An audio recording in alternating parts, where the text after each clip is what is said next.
ওকে, বিদ্যা জয়েন করেছো? হুম।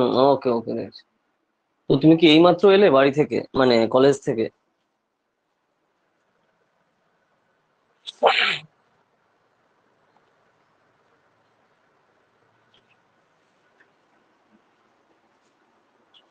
বিদ্যা, তুমি কি কলেজে নাকি বাড়িতে? কলেজেই আছো, আচ্ছা আচ্ছা। ও, কলেজে থাকলে তাহলে তো আগেই আগ্রহ স্টার্ট করতে পারতাম, তো তুমি তো আর কিছু বললে না। তাহলে তো আমরা আগে, আমি তো ভাবছি মনে হয় তুমি বাড়ি চলে এসছো, তো তার জন্য সেই হিসাবে তুমি কলেজে আছো, তাহলে তো আমি আগে আমরা শুরু করতাম। ক্যান্টিনে? আচ্ছা আচ্ছা। ক্যান্টিনে বসে? প্রেসিডেন্সিতে জয়েন করো, প্রমোদদার ক্যান্টিন আছে, সুকুমারদার ক্যান্টিন আছে, বারিস্তা আছে, দারুণ দারুণ জায়গা আছে। ওই সোজা দাম মাথা খারাপ হয়ে যায়, বিভৎস দাম।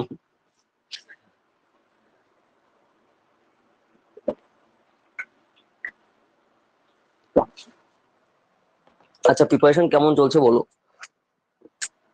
তুমি তো বলছিলে ক্লাস তেমন হয় না, তো তাহলে আবার কলেজে যাচ্ছ যে এখন?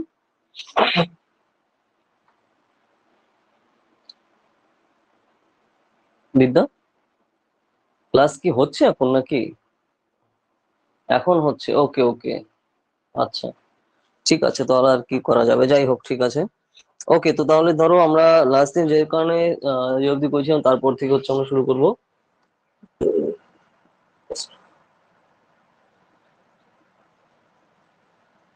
স্নাতকোত্তর বাংলা।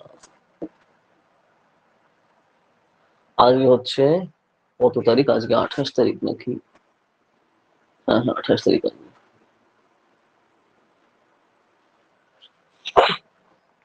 28/3/2023। ওকে, চলো তাহলে শুরু করা যাক। তো দেখো, আচ্ছা, প্রিপারেশন কিরকম চলছে তোমার বাড়িতে সেটা আগে বলো, তারপর আমরা শুরু করছি।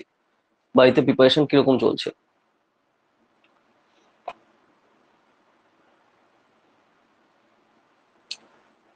শোনা যাচ্ছে বিদ্যা, আমি কি বলছি?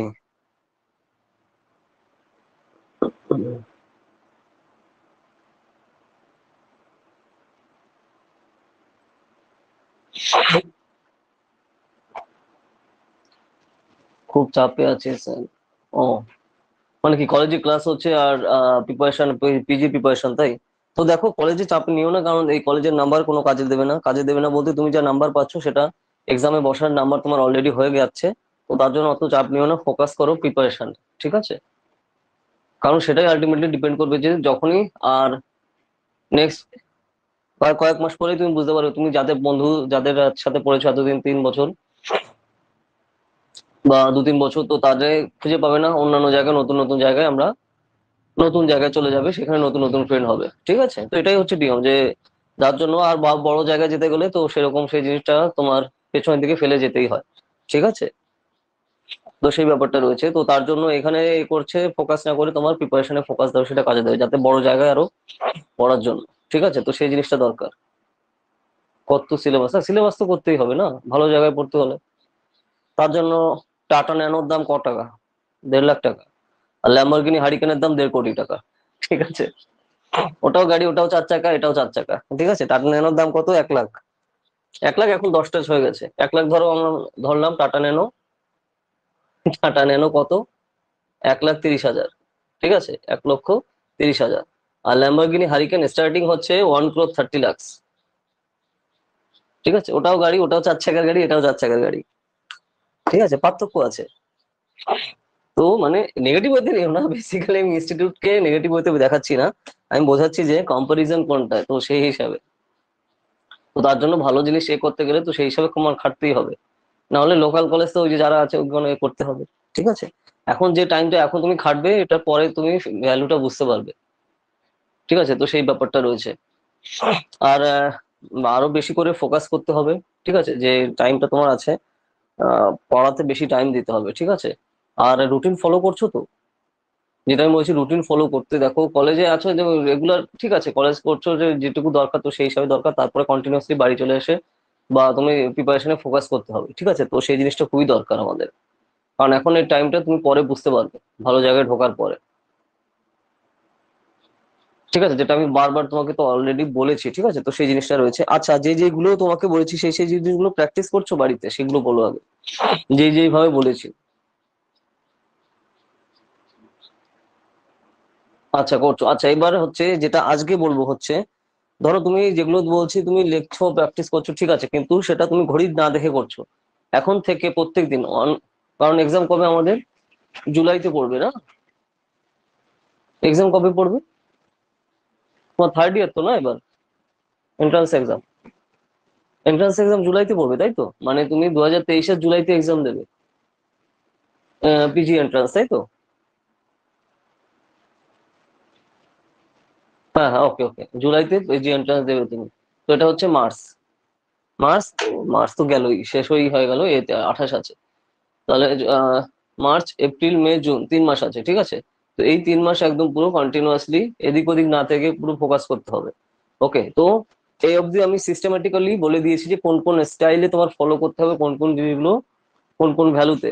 তো এইবার হচ্ছে তুমি আজকে থেকে, মানে আজকে ক্লাসের পর থেকে স্টার্ট করবে হচ্ছে টাইম ধরে ধরে করা, যেটা আমি কিন্তু আগে বলিনি। টাইম ধরে ধরে করতে হবে, যে সময় ধরে ধরে লেখা প্র্যাকটিস করা, এটা খুবই দরকার। সময় ধরে, এখন থেকে যা যা তুমি লিখবে, যখন কিছু লিখবে, যে যে নোট তুমি করবে, সব সময় সময় ধরে, ঠিক আছে? একদম সময় ধরে বলতে একদম উপরে লিখে রাখবে যে স্যার হ্যাঁ এটা আমি করেছি, এই কোশ্চেনটা আমার করতে 11 মিনিট লেগেছে, বা এই যে 20 মিনিট লেগেছে। তো ধরো কোনো একটা টপিক দিলাম, তো টপিকে তুমি লিখছো, সেই টপিকের কোশ্চেন লেখা থেকে শুরু করে, মানে এখানে এটা প্রশ্নের নাম, তার অ্যান্সারের লাস্ট অব্দি, মানে এখানে কোলন ড্যাশ দেওয়া অব্দি, এই অবধি যে টাইমটা কাউন্ট করছো তুমি, পুরোটাই হচ্ছে তোমার লেখার টাইম লেগেছে। তো সেই হিসাবে এখন থেকে তুমি যখনই লিখবে টাইমে লেখা শুরু করবে। না হলে তুমি হেভি, তোমার ধারণা আছে হেভি পড়া পড়েছো, প্রচুর বই ফই ঘেটা একাকার করেছো, কিন্তু আমি টাইমে পারলাম না, তাহলে কোনো ভ্যালুলেস। তো আজকে থেকে নেক্সট দিন থেকে তুমি যখন প্র্যাকটিস করছো বিদ্যা, সময় ধরে লেখা প্র্যাকটিস করবে। সময় কাট করছো মানে তুমি আউট, রেস থেকেই আউট, ঠিক আছে? তুমি খালি খালি জানলে কোনো লাভ হবে না। হবে অনেক পড়েছো, অনেক নোট করেছো, কোনো লাভ নেই তাতে, যদি টাইম লিমিটে না করতে পারো। তো এখন থেকে যখনই লেখা তুমি প্র্যাকটিস করছো, ঠিক আছে, সামনে আমাদের 3 মাস টাইম, এখন থেকেই তোমার প্রত্যেকদিন কাজ হবে, আমি প্রতিদিন লিখবো।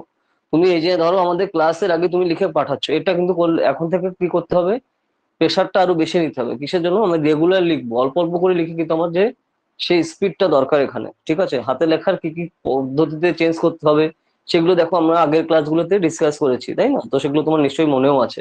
তো এখন হচ্ছে ফোকাস হবে যে আমি বেসিক্যালি যাতে যেটা করতে পারি, যে কন্টিনিউয়াসলি আমি যেটা টাইম লিমিটে করবো এবং যেটা ঠিকঠাক যেন লেখা হয়, সেই জিনিসটা আমাদের ফোকাস করা দরকার। ওকে, তো সেই ব্যাপারটা রয়েছে, যে আমি প্রপারলি তো লিখছি, হ্যান্ড রাইটিং এ করবো। এখন এখন থেকে তোমার টাইমের উপর মেনটেন করতে হবে, যে হ্যাঁ এই টাইমের মধ্যে আমার কমপ্লিট করতে হবে, নাহলে এক্সাম হলে আমি শেষ করতে পারবো না, ঠিক আছে?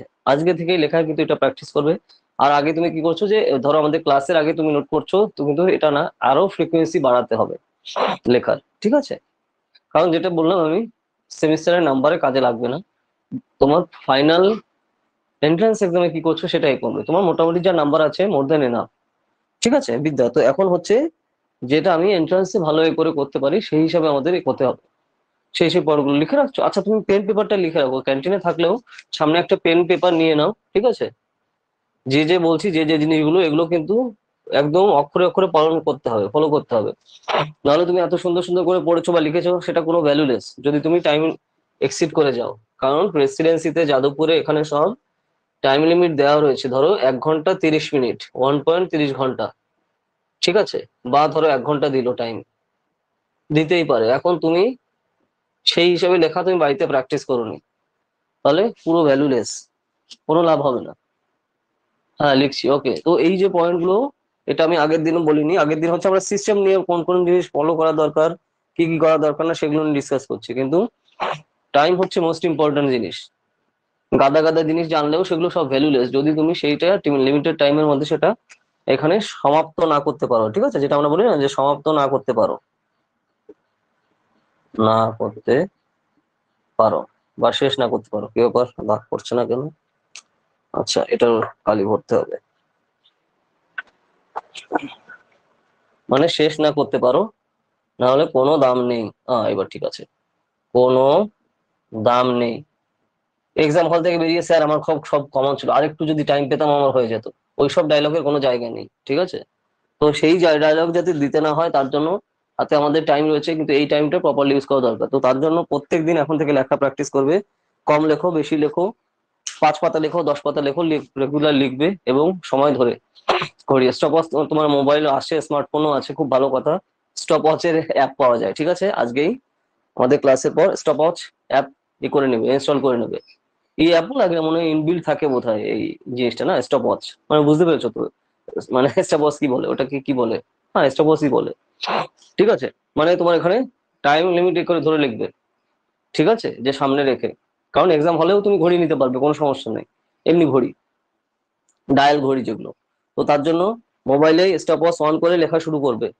এইভাবে প্র্যাকটিসটা করলে হবে না, ঠিক আছে? ও ঠিক আছে, উপরে দেয়াল ঘড়ি আছে, ওটা দেখে নেবো, না ওসব না।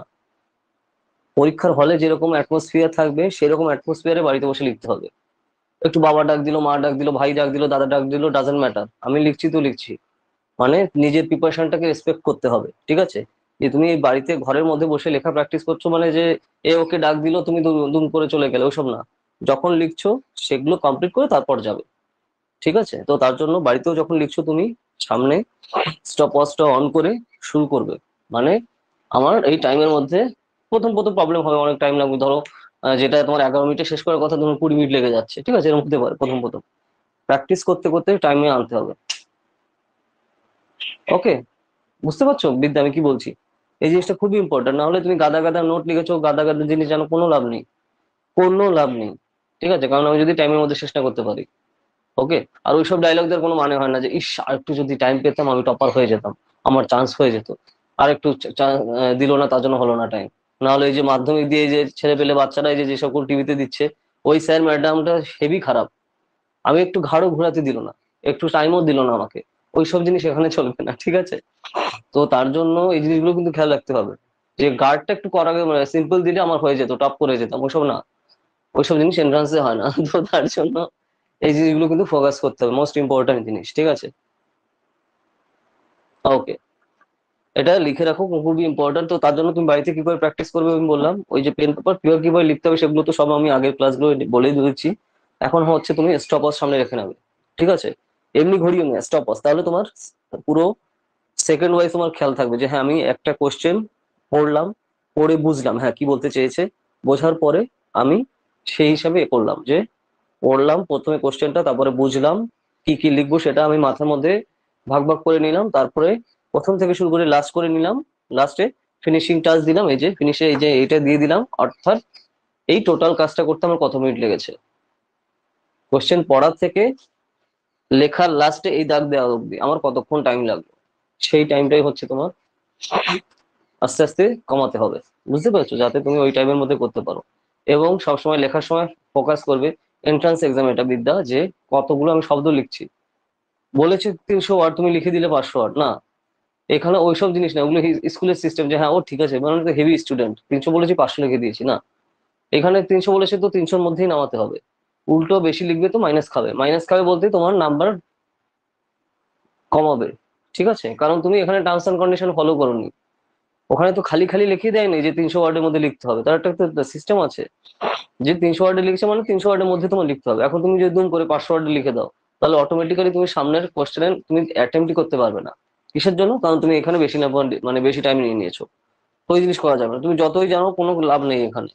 তো তার জন্য যখনই লিখছো, তো এই যে যে রেগুলার তুমি লেখা যখন প্র্যাকটিস করবে, তখন তুমি শর্টে একদম মেইন মেইন কোর আইডিয়া গুলো লিখতে প্র্যাকটিস হয়ে যাবে তোমার। তখন যদি ওয়ার্ড কমও দেয় তুমি বুঝে যাবে যে হ্যাঁ এই ওয়ার্ডের মধ্যে আমার নামাতে হবে, তাহলে এই টাইপে আমি এই জিনিসগুলো লিখবো। বিদ্যা বুঝতে পারলে আমি কি বলছি? এগুলো খুবই ইম্পর্টেন্ট জিনিস। তুমি গাদা গাদা বই পড়ো, সব জিনিস জানো, তাতে কোনো লাভ নেই তুমি যদি ঠিকঠাক টাইমের মধ্যে সেটা নামাতে না পারো, পুরো ভ্যালুলেস, ঠিক আছে? তার জন্য এগুলো খুবই ইম্পর্টেন্ট। সেটা তো আমি তোমাকে প্রথম দিনই বলেছি। এখন তুমি সেটা বলছো না খাতা শেষ হলে তারপরেই করবো, একটা খাতার কত টাকা দাম? এখন তুমি যদি 15 টাকাকে তুমি ফিউচারের থেকে বেশি দাম দাও, তাহলে তো আমি আর কিছু বলার নেই। আমার নিজেরই খেয়াল আছে, আমি তিন তিন দিন তোমাকে ক্লাসে আমি বলেছি, এক একটা উইকে আমাদের এক একদিন ক্লাসে, আমি 3 দিন তোমাকে ক্লাসে বলেছি, এখন তুমি 15 টাকার খাতার জন্য তুমি খাতা চেঞ্জ করোনি প্রথম দিন বলার পর, আমি কি করতে পারি বলো? আমি তোমাকে গাইড করতে পারি, কিন্তু এটা তো আর অন্য তার থেকে তো বেশি কিছু করতে পারি না তুমি যদি সেটা না ফলো করো। এখন 15 টাকার খাতার জন্য তুমি যদি সাদা খাতা লেখা প্র্যাকটিস না করো তাহলে কি করে হবে বলো?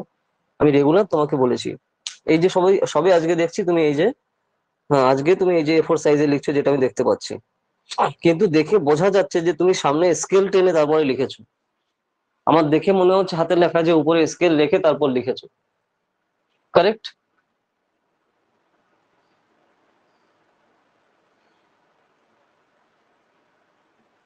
সামনে স্কেল রেখে বা বই লিখে লিখেছো না বিদ্যা? এই যে, শুনতে পাচ্ছ বিদ্যা আমি কি বলছি? আহ প্রথম দিকে কি পুরোই তাই করেছে দেখে বোঝা যাচ্ছে, মানে এতটাও স্ট্রেট কারো হয় না, মানে দেখা যাচ্ছে যে গুপ্তর উপরেও সোজা টান, তার মানেই বোঝা যাচ্ছে ওর উপরে ওখানে স্কেল ছিল। এই জিনিস তো করা যাবে না না, এগুলো বাচ্চারা করে ধরো, ও 1 2 তে যারা পড়ে, এখন তুমি পোস্ট গ্রাজুয়েশনে যদি এই জিনিসগুলো করো, তাই না, এগুলো করা যাবে না। তার জন্য অভ্যাস চেঞ্জ করতে হবে। তো স্যার আমার কাছে কি টাইম নেই? প্রচুর টাইম আছে অভ্যাস চেঞ্জ করার, 3 মাস বহুদিন, বহুদিন। তুমি আজকে থেকেই ছাড়া লেখা শুরু করো, স্কেল একদমই কাছে রাখবে না, ঠিক আছে? কিন্তু এটা খুব বাজে ব্যাপার, তুমি 2 দিন পরে প্রফেসর হবে, তুমি যদি এখন স্কেল সামনে নিয়ে লেখো, জিনিসটা কত বাজে ব্যাপার না? তোমার এক টাইমে বোর্ডে লিখতে হবে, তো বোর্ডে কি তুমি স্কেল নিয়ে লিখবে? সেই জিনিস কি সম্ভব কখনো, তাই না?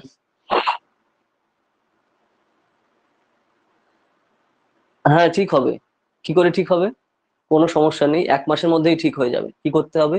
প্রত্যেকদিন অ্যাটলিস্ট 10 পাতা করে তোমার লিখতে হবে, প্রত্যেকদিন অ্যাটলিস্ট 10 পাতা করে। তুমি যা খুশি লেখো, বই দেখে দেখে লেখো, বা বই সামনে একটা পেলে তাই দেখে দেখে লেখো, মুখস্থ কিছু লেখা লাগবে না, তুমি দেখে দেখেই লেখো, লেখা প্র্যাকটিস করো। আর ঘরে যত রুল টানা খাতা আছে ফেলে দাও। ফেলে দাও বলতে তোমার ভাই বোন বা অন্য কাউকে দিয়ে দাও বা কিলো দরে বিক্রি করে দাও, কোনো লাভ নেই। যত ইউজ করবে তত খারাপ হবে, ঠিক আছে? কারণ কতটা বাজে ব্যাপার, তাই না? তুমি কদিন পরে কলেজে প্রফেসর হচ্ছ, তুমি যদি হাতে এখানে এভাবে স্কেল রেখে সেইভাবে লেখো, না হলে তোমার লাইন সোজা হয় না। তো যখন ক্লাস নেবে তখন সেই জিনিসটা কিরকম দেখাবে, জাস্ট ইমাজিন, ঠিক আছে? তো সেই জিনিসটা কিরকম ব্যাপার না না? তুমি খাতায় তোমার যদি এখানে স্কেল লাগে তাহলে বোর্ডে লিখতে কি অবস্থা হবে, তাই না? তো ওর জন্য আমি কিন্তু সলিউশনও বলে দিলাম। সলিউশন কি? প্রত্যেকদিন লেখো, দেখে দেখেই লেখো যে কোনো জিনিস, সাদা খাতায়, মানে সাদা মাথায় মানে সাদা পেজে। আর কোনভাবে কি লিখতে হবে আমি তো বলেই দিয়েছি তোমাকে, সবই তুমি জানো।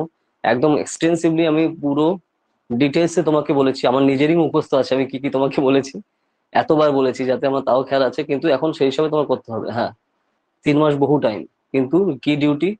প্রত্যেকদিন ধরে ধরে লেখো, যা খুশি। পড়ার বই বা পড়ার জিনিস লিখতে ইচ্ছে করছে লেখো, না হলে বলছো না মুখস্থ জিনিস লিখতে ইচ্ছে করছে না, তাও দেখে দেখেই লেখো। সিম্পল কোনো একটা বই পেলে, তুমি বই ধরো, একটা ম্যাগাজিন তুমি কিনেছো, ম্যাগাজিন ধরে দেখে দেখে লেখো। কিসের জন্য এটা প্র্যাকটিস হচ্ছে? লাইন সোজা করার জন্য, ঠিক আছে? এখানে আমি তো একবার দেখে, আমি তোমাকেও জিজ্ঞেস করতে লাগেনি, আমি দেখেই বুঝে গেছি যে উপরে স্কেল দেখে লিখেছো। না হলে গুপ্তর উপরে কি করে স্কেলের টান হয় বাবা? বলো, গুপ্ত লেখা তার উপরও মার্জিন দেওয়া, তাই না? এখানে তুমি গুপ্ত লিখেছো, গুপ্ত তারপরে উপর দিয়ে মার্জিন দেখা যাচ্ছে, তো গড় উপরে তো মার্জিন হয় না, তাই না?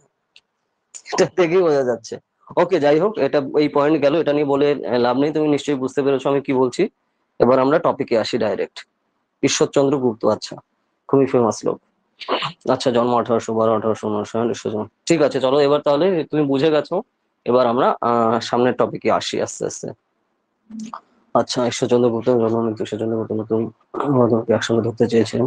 হ্যাঁ, হাতের লেখা অনেকটা ভালো হয়েছে আগের থেকে, তবে আরো ভালো করতে হবে। আর হাতে লেখা একটু বড় করেছো, ঠিক আছে, কিন্তু স্কেল ফেলে দাও। আর সোজা খণ্ডে লেখা শিখতে হবে। এই যে তুমি শ্রেণীতেও আকার দিয়েছো, ভাবো, আগে মাত্রা দিতে না, এখন তালবস্যাও মাত্রা দিচ্ছ, সেটা কি অবস্থা? আগে মাত্রা দিতেই না, এখন যদি তালবস্যায় মাত্রা দাও তাহলে কি হয়? তালবস্যায় কি মাত্রা হয়? হয় না। দন্ত নস্য আর মূর্ধন্যস্বয় হয়। তুমি তালবস্যায় মাত্রা দিয়েছো প্রত্যেকটা তালবস্যায়, তার মানে কি উপরে স্কেল টেনে রেখা, ও জিনিস করা যাবে না, ঠিক আছে? কি বলবো আর? এরকম করো না, ঠিক আছে? খুব বাজে ব্যাপার এই জিনিসগুলো। ধরো তুমি এন্ট্রান্সে লিখছো, তুমি তালবস্যার উপরে এভাবে দিলে, মানে মাত্রা দিলে, তো সে টিচার কি পড়বে? সে হাসতে হাসতেই তার মাথা খারাপ হয়ে যাবে যে পোস্ট গ্রাজুয়েশন এন্ট্রান্স দিতে এসছে না ক্লাস 2 তে পড়ে। ওকে, সেজন্য গুপ্ত হলো পুরাতনকে একসঙ্গে ধরতে হবে, তাই তাকে যোগ সন্ধি করে বলা হবে প্রথম খাঁটি বাঙালি করে বলছে। হ্যাঁ, সেজন্য শ্রেণী মুক্ত বাঙালি থাকবে না, গোলাপ বাংলা বন্ধের তিন বন্ধু মুক্ত অধিকারী। আচ্ছা, অধিকারী বানান একটা রস্বীকার হয়, পরেরটা দীর্ঘিকার হয়, ঠিক আছে? তুমি দুটো রস্বীকার দিয়েছো, তুমি বলতে পারো যে স্যার আমি যে বই দিয়ে পড়েছি সেটায় রস্বীকার রয়েছে, কিন্তু সেটা সিস্টেম না, তার মানে বইতে ভুল আছে তোমার। বাংলা ব্যাকরণ মনে করে দেখো, আমরা 5, 6, 7, 8-এ পড়েছি, যখনই কোনো শব্দ লেখা হয় যদি প্রথমটা রস্বীকার হয় জেনারেলি, তারপরেটা অবশ্যই দীর্ঘিকার হবে। বাংলা ব্যাকরণে কিন্তু নিয়ম রয়েছে, ঠিক আছে? তো সেটা খেয়াল রেখো। অধিকারী বানান প্রথমে রস্বী তারপরে দীর্ঘী, ঠিক আছে? ওই তার জন্য আমি বলে দিয়েছি যে আগের দিনও বা তার আগেও আমি বলেছি যে বইতে লেখা আছে ওটাই বেদ বাক্য তা না। তুমি যে বাংলা ব্যাকরণের সিস্টেম পড়েছো সেটাই আসল। নিজে যেটা জানো সেটার ওকে রেসপেক্ট করো, ঠিক আছে? নিজের জ্ঞানকে রেসপেক্ট করো, তাহলে কাজে দেবে, নাহলে সেই জিনিসগুলো ভ্যালুলেস। ওকে, অধিকারী বানান রস্যি আর পরে দীর্ঘী। ওকে,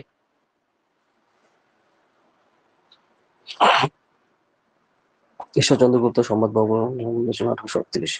তাছাড়া তিনি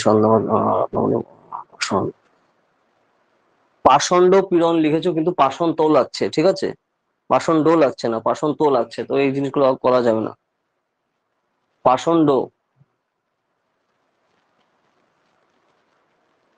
হ্যাঁ হাতের লেখা অনেকটা খেয়াল হয়েছে, কিন্তু দেখো ডবল মার্জিন দিয়েছো, ডবল মার্জিন দেওয়ার কোনো দরকার নেই বিদ্যা। মানে যখন তুমি এই যে A4 সাইজে করছো সিঙ্গেল মার্জিন, কিন্তু চারিদিকে 1 ইঞ্চি করে। তুমি কিন্তু 1 ইঞ্চি করে দাওনি, 1 আঙুল করে দিয়েছো, এটা সিস্টেম না, আমি কিন্তু বলে দিয়েছি তোমাকে। তুমি 1 আঙুল করে মানে এই কর দিয়েছো, সেটা তো করলে হবে না, তোমাকে কি বলেছি 1 ইঞ্চি করে। 1 ইঞ্চি মানে তো বোঝো না, 1 ইঞ্চি এই যে 1 ইঞ্চি এতটুকু, চারিদিকে এই 1 1 ইঞ্চি করে। তুমি 1 আঙুল দিয়েছে, যে এই 1 আঙুলে যেটুকু জায়গা লাগে তুমি সেইটুকু জায়গা দিয়েছো মার্জিন, সেটা সিস্টেম না। বোঝা গেছে? খেয়াল থাকে যেন। বুঝতে পেরেছো বিদ্যা? তুমি 1 আঙুল করে দিয়েছো, 1 ইঞ্চি করে হবে চারিদিকে, আর ডবল না, সিঙ্গেল টান। তাছাড়া সংবাদ আচরণ ভাষা করে সেজন্য মধ্যে 3টি ভাবে ভাগ করা আছে পরমার্থী। প্রিয়াঙ্কা, ওকে? এই প্রিয়াঙ্কা না, বিদ্যা, বুঝতে পেরেছো?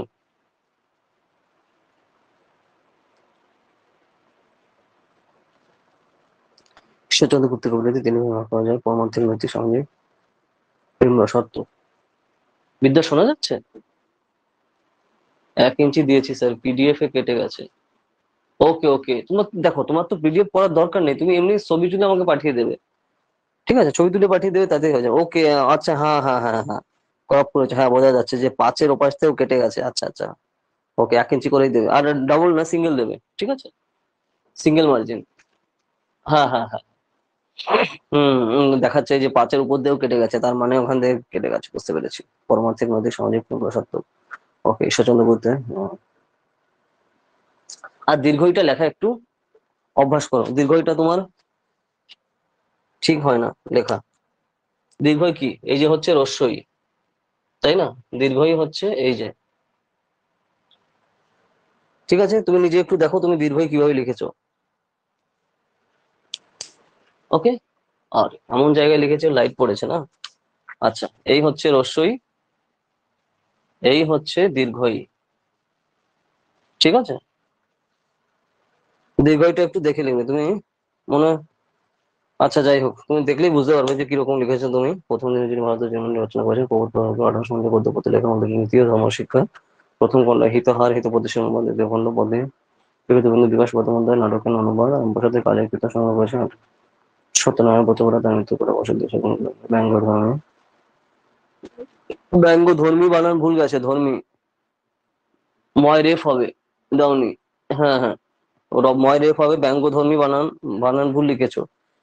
বাংলাতে বানান ভুল লেখা সুইসাইড করার সমান, আত্মহত্যার সমান। আর পোস্ট গ্রাজুয়েশনের পরীক্ষা দিতে তুমি যাচ্ছ, স্নাতকোত্তরের, মানে খুবই বাজে ব্যাপার, এর থেকে বড় অন্যায় আর কিছু হতে পারে না, ঠিক আছে? বানান ভুল করা, ব্যঙ্গধর্মী বানান পুরো ভুল গেছে, ব্যঙ্গধর্মী লিখেছো, রেফ দাওনি, ঠিক আছে? এগুলো খেয়াল রাখবে, খুব ছোট ছোট জিনিসের কথা আমি বলছি, কিন্তু ইম্প্যাক্ট খুব মারাত্মক, যেগুলো দেখো আমি আগেও তোমাকে বলেছি। আর রস্বই দীর্ঘইটা একটু প্র্যাকটিস করো। ঠিক আছে। আচ্ছা, রঙ্গলাল বন্দ্যোপাধ্যায় জন্ম 1234 বঙ্গাব্দে, রঙ্গলাল শিক্ষিত প্রথম বাঙালি কবি। সপ্তাহে বার্তা বসত এক মাসের যুদ্ধ বের হয় তিনি পক্ষ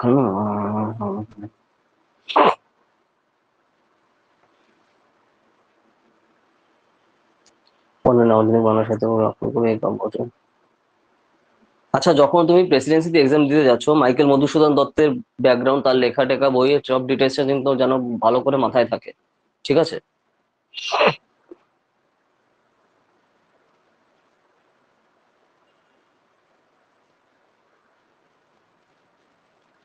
মাইকেল মধুসূদন দত্ত, শহীদুল্লাহ, কারণ এটা হচ্ছে এখানকার ব্যাকগ্রাউন্ড। শহীদুল্লাহ নিজে প্রেসিডেন্সিতে পড়তো। শহীদুল্লাহ তো নিশ্চয়ই তুমি চেনো না, ভাষা সাহিত্যিক।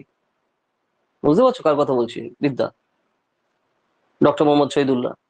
সে নিজে কিন্তু এখানে পড়তো। তো তার জন্য যখন তুমি এখানে দিতে যাচ্ছ, হ্যাঁ, এন্ট্রান্স দিতে যাচ্ছ, তো তার ব্যাকগ্রাউন্ডে সব যেন A to Z মাথায় থাকে, কারণ সে নিজে ওখানে স্টুডেন্ট আর তুমি সেই জায়গায় যাচ্ছ পরীক্ষা দিতে। তো তার জন্য আমি খেয়াল করেই দিলাম মাইকেল মধুসূদন দত্ত। গুরুদেব একদিনের জন্য গেছিল, কারণ দাদুর কলেজ, ঠিক আছে, মানে ঠাকুরদা, ঠাকুরদার পয়সায় বানানো, ঠিক আছে। প্রেসিডেন্সি বানানো কার পয়সায়? ওর ঠাকুরদার পয়সায়, মানে গুরুদেবের, ঠিক আছে। রাধাকান্ত, তারপর রাজা রাধাকান্ত দেব এনাদের টাকায়। তো তার জন্য গুরুদেবও একদিন এসেছিল, ঠিক আছে, পড়তে, কিন্তু তারপরে ছেড়ে দেয়।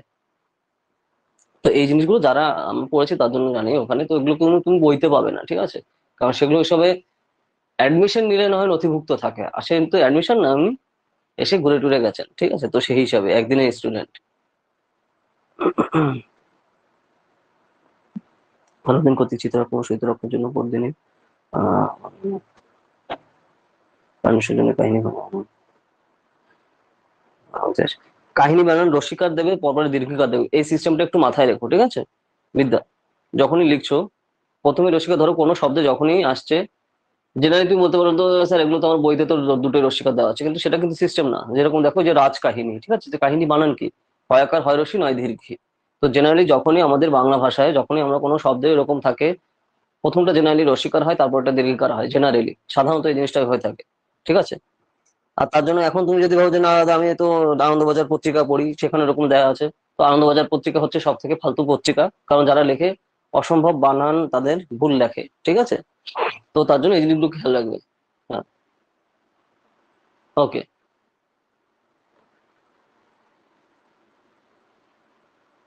কাহিনী ছাড়া বিভিন্ন ওয়ার্ড কিন্তু আছে ওরকম, যেগুলো কিন্তু ওই যে রস্বীকার দীর্ঘিকারটা একটু খেয়াল রাখবে। জেনারেলি জেনারেলি প্রথমটা রস্বীকার হয়, তারপরটা দীর্ঘিকার হয়, ঠিক আছে।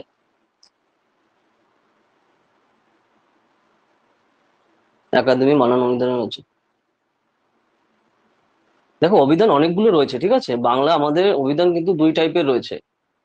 তুমি কিন্তু তো তাহলে সেই হিসাবে আমাদের কিন্তু খেয়াল রাখতে হয়। ধরো বাংলা একাডেমি আমাদের এখানেও আছে, ওদিকেও কিন্তু আছে, মানে ঢাকার, ঠিক আছে। তো সেই হিসাবেও রয়েছে। তো আমরা কিন্তু দুইটাই কিন্তু মাঝে মাঝে ফলো করি, আবার কিছু কিছু ক্ষেত্রে দেখা যায় তাদেরটাও কিন্তু আমরা ফলো করি, যেহেতু আবার ওরাও মাঝে মাঝে আমাদের জিনিস ফলো করে, কিন্তু জেনারেলি ওরা ওদেরটা বেশি রেসপেক্ট করে, যদিও আমরা আমাদেরটা রেসপেক্ট করি না। আর তার জন্য বাংলায় আমরা যেহেতু বানান কতটা রেসপেক্ট করা হয় না, যে যার মতো লিখে যায়। তো সেই ব্যাপারটা আছে, সেই একটা গায়ে ছাড়া মনোভাব আমরা দেখতে পাই, ঠিক আছে। তো তার জন্য সেটা একটু খেয়াল রেখো, আমি বললাম। ওকে। স্বাধীনতা কি বোঝাতে যশোর বঙ্গল।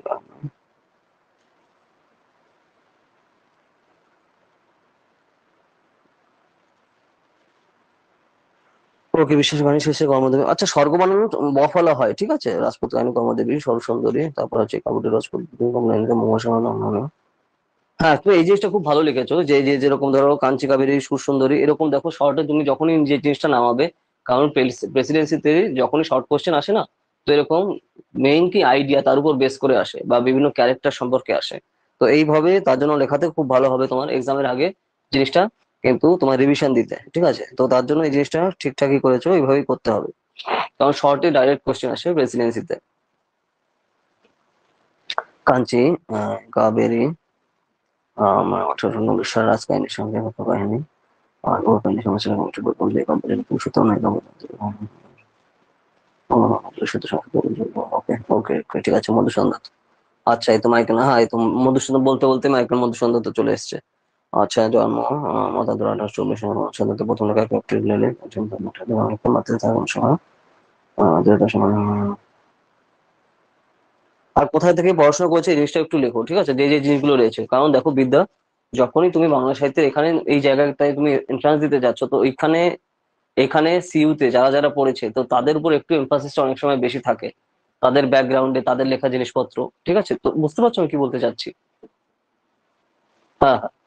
যেরকম ধরো আমাদের পাশে রাস্তাটা পার হলেই সংস্কৃত কলেজ, তো সেখানে ব্যাকগ্রাউন্ডে কে পড়াতো? বিদ্যাসাগর, ঈশ্বরচন্দ্র বিদ্যাসাগর, ঠিক আছে।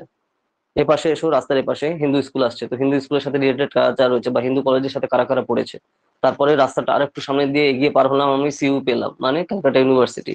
তো এই যে চত্বরটা, এইখানে যারা যারা পড়েছেন, যে সকল সাহিত্যিক বা যেহেতু আমাদের বাংলার সাথে আমরা কথা বলছি, তো বাংলার সাথে যারা রিলেটেড রয়েছে, তাদের ব্যাকগ্রাউন্ড, তারা কবে কি পড়েছেন, কবে কোন কোন সালে পড়েছেন, তাদের কি কি বই, সেগুলো কবে পাবলিশড হয়েছে, এই জিনিসগুলো কিন্তু মোস্ট ইম্পর্ট্যান্ট, ঠিক আছে। কারণ তুমি যদি সেইখানকার আবহাওয়াই না জানো, তাহলে কিন্তু ভ্যালু নেই, ঠিক আছে। তো সেই আবহাওয়াটা জানতে হবে।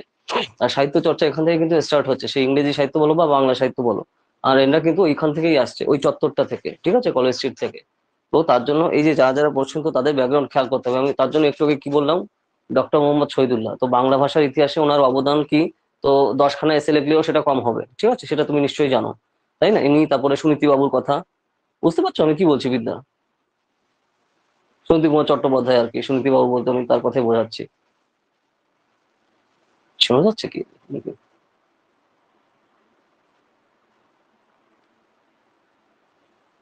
বিদ্যা, বুঝতে পারছো আমি কি বলছি? হ্যাঁ হ্যাঁ। তো এনাদের অবদান কিন্তু বিশাল। তো তাদের জন্য আলাদা আলাদা পার্ট করে সব ডাটাগুলো কিন্তু অ্যানালাইজ করে মাথায় রাখতে হবে, এন্ট্রান্সে কিন্তু যে কোনোটা দিয়ে দিতে পারে। ওর জন্য আমি বললাম যে ঠাকুরদার কলেজে এসছে, ঠিক আছে, যে গুরুদেবের কথা আমি বললাম না, যে একদিনের জন্য স্টুডেন্ট ছিল। ওকে, তো সেই হিসাবে তো ওইভাবে তো খেয়াল রাখতে হবে। তাছাড়া তুমি প্রেসিডেন্সির ইতিহাসটাও কিন্তু দেখে নেবে পুরোপুরি, ঠিক আছে, যে কবে থেকে শুরু হয়েছে, কিসের জন্য তৈরি হলো, কি কি তার কারণ ছিল, ঠিক আছে। তো সেই ব্যাপারগুলো রয়েছে। ওকে। যেরকম দেখো, বাংলা সাহিত্যের আমরা বলছি, তো পেয়ারি চরণ দাস, ঠিক আছে, উনিও প্রেসিডেন্সিতে পড়তো, উনি হচ্ছে হিন্দি সাহিত্যের খুবই নাম করা লোক, ঠিক আছে। তো আমি যে খালি বাংলা সাহিত্য পড়ছি বলে ওটাই খালি পড়বো তা না। তো প্রেসিডেন্সির ক্যাম্পাসটা শেষের পরে হচ্ছে ওনার নামে স্ট্রিট, ওনার নামে রাস্তাই দিয়ে দেওয়া আছে, বুঝতে পারছো। আর ওনার হিন্দি সাহিত্য, ওনার কিন্তু নামও খুব মারাত্মক রয়েছে। তো এইভাবে সাহিত্যর ওই অঞ্চলটা মারাত্মক, সাহিত্য, কৃষ্টি, কালচার, পলিটিক্স, যা কিছু বলো, তো ওই জন্য ওই জায়গায় আশেপাশে জিনিসগুলো মাথায় রাখতে হবে খুব, ঠিক আছে। আমি তার জন্য হিন্দি সাহিত্যের কিছু উদাহরণ তোমাকে দিয়ে দিলাম। ওকে। খুবই ফেমাস লোক, তো এই ব্যাপারটা রয়েছে, এভাবে আমাদের খেয়াল রাখতে হবে জিনিসটা। ওকে। নেক্সট, আচ্ছা, মেঘনাদ বধ কাব্য, আচ্ছা, মধুচন্দ্র। তবে এই যে ধরো মধুচন্দ্র, মধুসূদন দত্ত কবে পড়তেন, ঠিক আছে, কোন কোন টাইমে, তো এই যে জিনিসগুলো কবে কি কি করেছে, সেই জিনিসগুলো তো তুমি দেখো, মেঘনাদ বধ কাব্য সম্পর্কে কি লিখেছে ওগুলো বাচ্চারাও জানে, ঠিক আছে। কিন্তু যেগুলো আনকমন একটু বেশি, যেগুলো সাধারণত আমরা চোখে বেশি দিই না, ঠিক আছে, তো সেই জিনিসগুলো ডেট সহ কিন্তু খেয়াল রাখতে হবে একটু, ঠিক আছে। যেহেতু ওই ব্যাকগ্রাউন্ড, মানে ওই জায়গা দিয়ে আসছে এরা, মানে ওই জায়গা দিয়ে বলতে ওখানকার ব্যাকগ্রাউন্ড আর কি, পড়াশোনা, তো সেই জন্য সেই হিসাবে ব্যাকগ্রাউন্ডটা বলছি। ওকে, আমি তার জন্য উদাহরণ দিয়ে দিলাম। আচ্ছা, মেঘনাদ বধ কাব্য আসছে, বাংলা সাহিত্যের অন্যতম একটি শ্রেষ্ঠ সাহিত্যিক মহাকাব্য। হ্যাঁ, উত্তম সমবন্ধু কথা বলা হচ্ছে, ভোজাঙ্গনা, ওকে, বীরাঙ্গনা, উম জগবতী চৈতন্য, সত্যবন্দ্যোপাধ্যায়, মূল্যবান কবি, অভিদেব, লুটাস বেঞ্জিস, ওকে ওকে, আকাশ পথ, ওকে। হ্যাঁ, এই যে সনেট কবিতা, আচ্ছা, আচ্ছা, সনেট কবিতা, হ্যাঁ, সনেট কবিতা শুরু করছেন, একদম ঠিক। খাদ্যবীর কবিতা শুরু অনুমিত হয়েছে, দেনা কবির শেষে গ্রন্থ 14টা, কয়েকটি কবিতা নিম্নে আলোচিত হলো। তো কবিতার নামটাও তো আর কিছু লেখনি, ওনার কিছু লেখা সনেট কবিতার নাম। ও আচ্ছা আচ্ছা আচ্ছা আচ্ছা। আচ্ছা আচ্ছা, মূল আচরণ, কারণ ওগুলো খুবই ইম্পর্টেন্ট। কোন সনেট তুমি স্টাডি করছেন উনি, তো তুমি তার সাথে যদি এক্সাম্পল না লেখো, তো তাহলে সেটা কোনো মানেই হয় না, ঠিক আছে। আর ওই জন্য ওনার যে ট্রানজিশনটা আসছে, কোন টাইমে ট্রানজিশনটা আসছে, কিসের জন্য ট্রানজিশনটা আসছে, আর ট্রানজিশন হওয়ার আগে কি লিখেছেন, তারপরে কিন্তু কি লিখছেন, যে হে বঙ্গ ভান্ডারে তব বিবিধ রতন, অবোধ আমি অবহেলা করি, বোঝা যাচ্ছে জিনিসটা, যেটা আমরা দেখো অনেক, এটা তোমার গ্রাজুয়েশনে পড়া লাগবে না, তার আগে কিন্তু আমরা ছোটবেলা দিয়ে এটা পড়েছি না, যে ছোটবেলা দিয়ে সে কি করতো, বাংলাকে খালি খিল্লি করতো, যা খুশি বলতো। তারপরে কিন্তু আস্তে আস্তে ইংলিশে সে লেখা শুরু করলো, তারপরে পরে ঠিক হলো, তারপরে লেখা শুরু করলো, তারপরে কিন্তু ওই যে ওই কবিতাটা এলো, তাই না, যেটা আমাদের বোধহয় 6-7-এ করায় বোধহয়, যে হে বঙ্গ ভান্ডারে তব বিবিধ রতন, অবোধ আমি অবহেলা করি, তাই না? হ্যাঁ। তো এই যে যে ব্যাপারগুলো, ওই ট্রানজিশনটা কোন সালে হচ্ছে, এই জিনিসগুলো কিন্তু খেয়াল রাখতে হবে, ঠিক আছে। তারপর কি কি রাইটিং ওনার, বুঝতে পারছো বিদ্যা, এই জিনিসগুলো কিন্তু খেয়াল রাখো, টাইম টু টাইম খুব ইম্পর্টেন্ট। কারণ এখানে ব্রড টাইপ লেখা না, এখানে এমসিকিউ আসছে, তোমাকে ডেট জিজ্ঞেস করবে, মানে ইয়ার।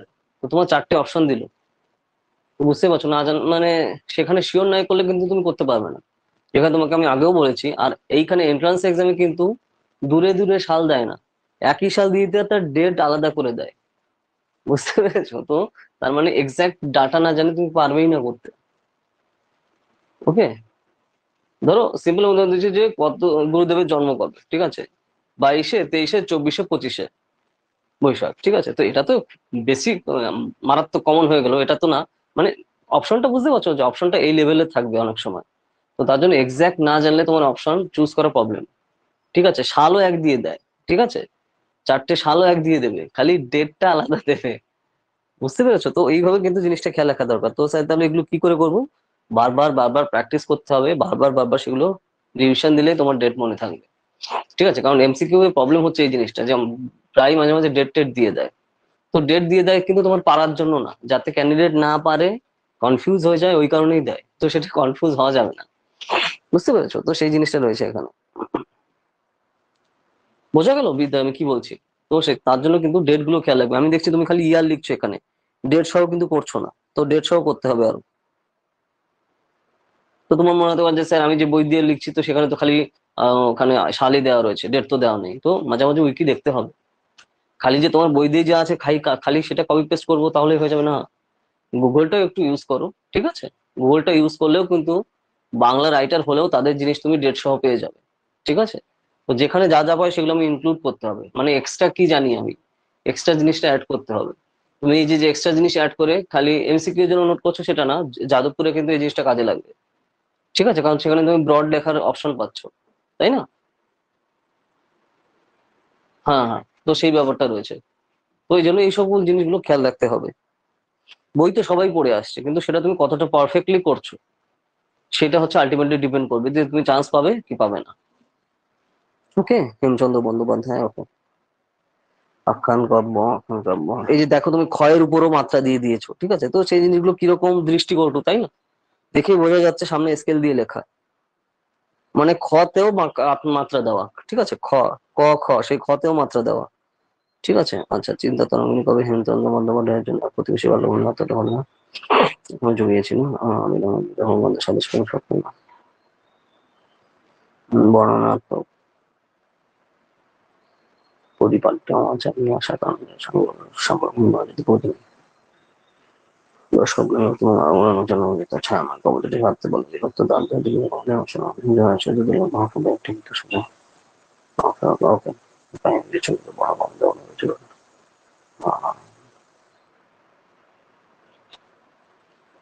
আচ্ছা, পুরাণের 18টা পুরাণের নাম খেয়াল আছে তো?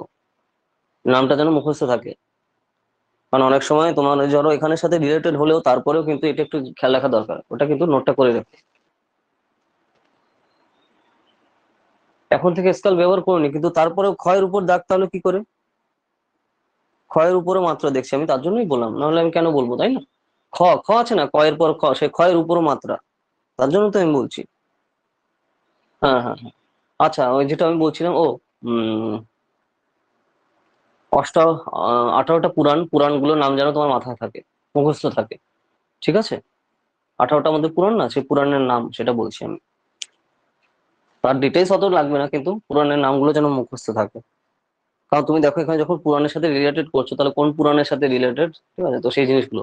তারপর ধরো যেরকম আমাদের অবতার যারা রয়েছে, দশাবতারের নাম তো এমনি জানো তুমি, তো বাচ্চাদেরও করানো হয়, কিন্তু তারপরেও তোমার এক্সামের আগে যেগুলো কিন্তু খেয়াল রাখা দরকার, যে যে মৎস্য, কুর্ম, বরাহ, নৃসিংহ, বামন, বুঝতে পারছো তো এই যে জিনিসগুলো? কারণ এগুলো কিন্তু আমাদের রিলেটেড সবই না, ব্যাকগ্রাউন্ডে কিন্তু এগুলো আসছে।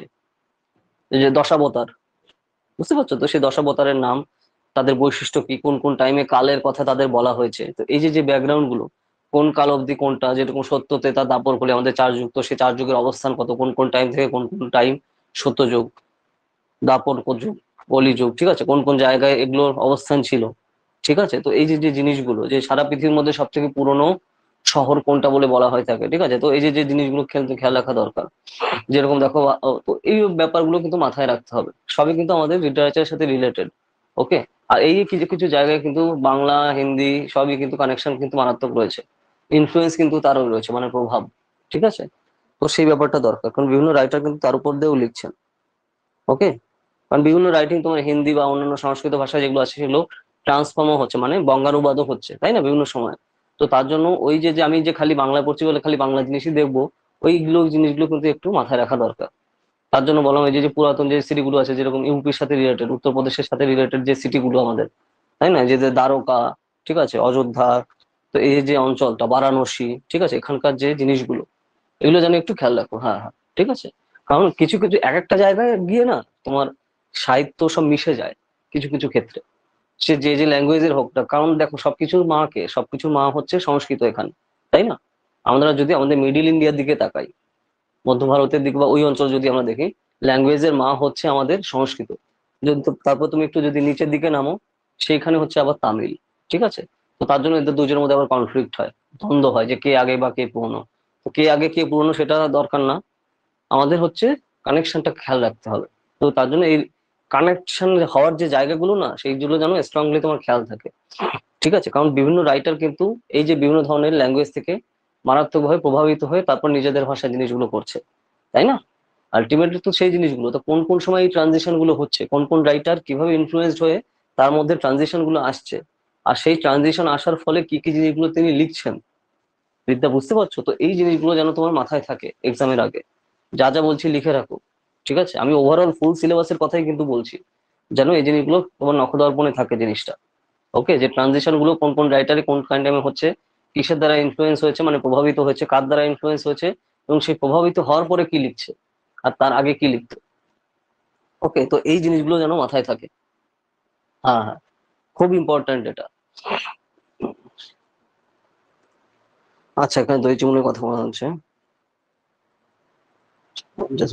জগৎবাসী কল্যাণে দই চিমুনি আত্মত্যাগ স্বর্গাধিকার সংগ্রাম সর্বমত আন্দোলন বাঁচিয়ে বহির রৌদ্রাসের সমাহার বলতে মানুষের সচিব নির্বাণে জানবে। আর ধরো যখন লেখার সময় যে সম্মানটা দিতে হবে সেগুলো তো আমি বলেই দিয়েছি।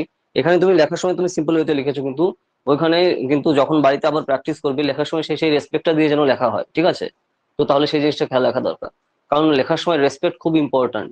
যে টাইপের বা যে টাইপ মানে যে বিষয়ে বা যার উপর বিষয় সম্পর্কে তুমি লিখছো, সেই রেসপেক্টটা দেওয়া খুবই ইম্পর্ট্যান্ট। ঠিক আছে, তাতে তোমার যে কোয়ালিটি আছে সেই জিনিসটা কিন্তু তারা বুঝতে পারে, মানে এক্সামিনার যে দেখবে খাতাটা, যেটা আমি তোমাকে আগেও বলেছিলাম, তাই না, যে শব্দের ব্যবহার, ঠিক আছে, আর তারপর কাউকে যখন তুমি সম্বোধন করছো সেই সম্বোধনের সময় কি ব্যবহার করছো, মানে এটা লেখার সময় আমি বলছি, সেই জিনিসগুলো খুব ইম্পর্টেন্ট যেন খেয়াল থাকে। এই জিনিসগুলো অনেকে করবে না, ঠিক আছে, কিন্তু যে করবে তার কিন্তু তার উপর তার মানে ভালো লাগাটা কিন্তু চলে আসবে না এক্সামিনারে পড়ে, যে এ কিন্তু সেই একটা ইউনিক যে ব্যাপারটা কিন্তু আছে। বিদ্যা, বুঝতে পারছো আমি কি বলছি। তো এটা লিখে রাখো, মোস্ট ইম্পর্টেন্ট জিনিস এটা। সবাই বাংলা স্টাইলে লিখে যাবে, কিন্তু কতটাকে সম্মানের সাথে লিখছে, কতটা যেটা বলে না যে মাধুর্য দিয়ে তুমি লিখছো, ঠিক আছে, বা সম্মান দিয়ে মাধুর্য দিয়ে ভালোবেসে জিনিসটা লিখছো, তো এই জিনিসটা খুবই ইম্পর্টেন্ট। এই ছোট ছোট জিনিসগুলো মারাত্মক প্রভাব থাকে। বোঝা যাচ্ছে, ডাটা সবাই জানে, বই সবাই পড়েছে, যেটা আমি তোমাকে বারবার বলি, পয়সা দিলেই দোকানে গেলে বই পাওয়া যায়, ঠিক আছে, বই সবার কাছেই বাড়িতে আছে, জিনিসও এক করেছে, কিন্তু প্রেজেন্ট করছো তুমি কি করে, উপস্থাপন কি করে করছো, তার উপর আলটিমেটলি ডিপেন্ড করবে যে তুমি মোড়ের মাথার কলেজে পড়বে নাকি ভালো জায়গায় পড়বে। ঠিক আছে, তো সেই ব্যাপারটা রয়েছে, কারণ এখানে তোমার স্কোপ রয়েছে লেখার যাদবপুরে। ওকে, হ্যাঁ, এটা যেন বারবার আমি এটা প্রত্যেকদিন আমি কেন বলি, যাতে মনে থাকে, তুমি এই জিনিসগুলো খেয়াল রাখো, খাতায় লিখে রাখো, মোস্ট ইম্পর্টেন্ট। যে খাতায় লেখার সময় যেন রেসপেক্ট ব্যাপারটা থাকে, সম্মানের ব্যাপারটা থাকে, দুমদাম করে যা খুশি মতন লিখে যাবে না। ঠিক আছে। আচ্ছা, কবিতা আলী প্রথম খন্ড 1870 তিনি ভারত সঙ্গীত লিখে রাজভাষা করেন। চিত্র বিকাশ সময় এই সময় লেখা কয়েকটি শব্দ ব্যঙ্গ ছেলে নতুন প্রাচীন আছে, নতুন প্রাচীন সম্ভাবনা আচরণ যত সে রাজকন্দ উদ্দেশ্য সংকলন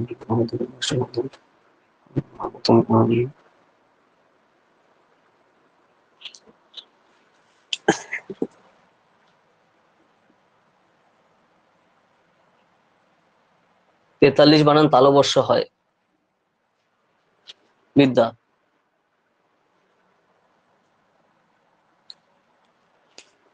ঠিক আছে, কোন দন্তস্ব লিখেছো?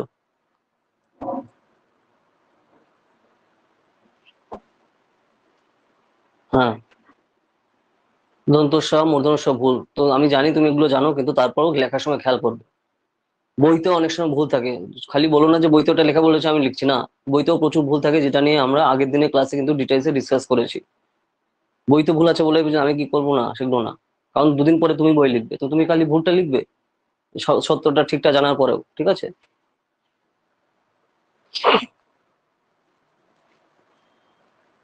ওকে, পৃথকভাবে লেখা হয়েছে রানী ভিক্টোরিয়ার জ্যেষ্ঠ পুত্র আগমন উপলক্ষে। কারণ এই এক একটা বানান ভুলে এক এক নম্বর ধরে ধরে কাটবে। এটা হিস্ট্রি বা পলিটিক্যাল সায়েন্স হলে একটা নাম্বারও কাটতো না, কারণ কিন্তু তুমি বাংলার হায়ার এডুকেশন করতে যাচ্ছ, ঠিক আছে?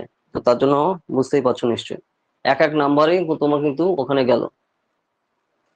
কারণ সব থেকে হাইয়েস্ট লেভেলের এক্সাম এটা না, হ্যাঁ তুমি ইউনিভার্সিটিতে ডাইরেক্ট রিটেন যে এক্সাম হয়। কারণ তারপরে পিএইচডি করতে গেলে সেটা খালি ইন্টারভিউ হয় জেনারেলি, ঠিক আছে, কিছু কিছু জায়গায়। কিন্তু এটা হচ্ছে তোমার লাস্ট হাইয়েস্ট এক্সাম ইউনিভার্সিটি, তো সেইখানে খেয়াল রেখো। ওকে। আখান কাব্য পলাশের যুগ 1850 সাল করতে হচ্ছে কোম্পানি অন্য চায় ধারণার উপর বসত মাসের মধ্যে সেই বসত কমিটি 500 আগে লেখা, স্বর্গে লেখা, বাহ ঠিক আছে। পলাশী বান্ধব সম্পর্কে যুগ থেকে আপনি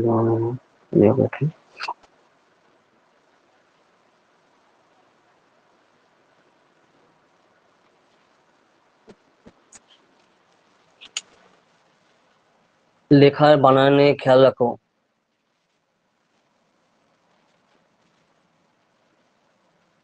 আচ্ছা, পেট্রা। পেট্রা টয় রাফলা আঁকা তুমি এখানে কিন্তু হসন্ত দিয়েছো। তুমি বলতে পারো যে স্যার আমি তো জানি বানান, কিন্তু একটু টানে কম হয়েছে, কিন্তু টানে কম হলে কিন্তু মানেইটা পুরো চেঞ্জ হয়ে যাচ্ছে। র ফলা হবে, তুমি একটু দেখো যে ক্লিওপেট্রা বানান তুমি কি লিখেছো। এটা একটা মেইন ক্যারেক্টার, তাই না? খুবই একটা ইম্পর্টেন্ট লেখা, যেখানে তোমার এই যে 1877 সালে যেটা পাবলিশ হচ্ছে। ওকে, তার মানে কিন্তু জিনিসটার কোনো মানেই পুরো ভুল হয়ে গেল। র ফলা হবে, তাই না? এগুলো খুব ছোট ছোট, কিন্তু তুমি জাস্ট ভাবো একটা ইম্পর্টেন্ট কেউ লিখেছে জিনিস, তুমি সেটার নামটাই ভুল লিখলে, তোমার উপর কতটা নেগেটিভিটি আসবে তাহলে। বুঝতে পারছো? তো এইগুলো ছোট ছোট জিনিসে কিন্তু খেয়াল করো। তার জন্য লেখা দেখে দেখিয়ে দিলাম, তুমি টয় জফলা মনে হচ্ছে মানে একটা দিয়েছো তুমি, ঠিক আছে? কিন্তু তো হবে কি র ফলা পুরো না পেটরা, তুমি বানান আমি জানি তুমি জানো, তো তারপরেও তুমি একটু দেখো তুমি কি লিখেছো, ঠিক আছে? এটা একটু ইয়ে করতে হবে। তো তার জন্য এই জিনিসগুলো তোমার সিরিয়াসলি এ করতে হবে, মানে রিভিশনও দিতে হবে, যে লেখা হয়ে গেছে মানে যে আমি দুম করে দিয়ে দিলাম তা না, সেগুলো একটু চেক করাও দরকার। ওকে। ঠিক সেরকম আমি তার জন্য বলেছি এন্ট্রান্স এক্সামেও, ধরো এন্ট্রান্স এক্সামে টোটাল টাইম আমার 1 ঘন্টা 30 মিনিট, ঠিক আছে?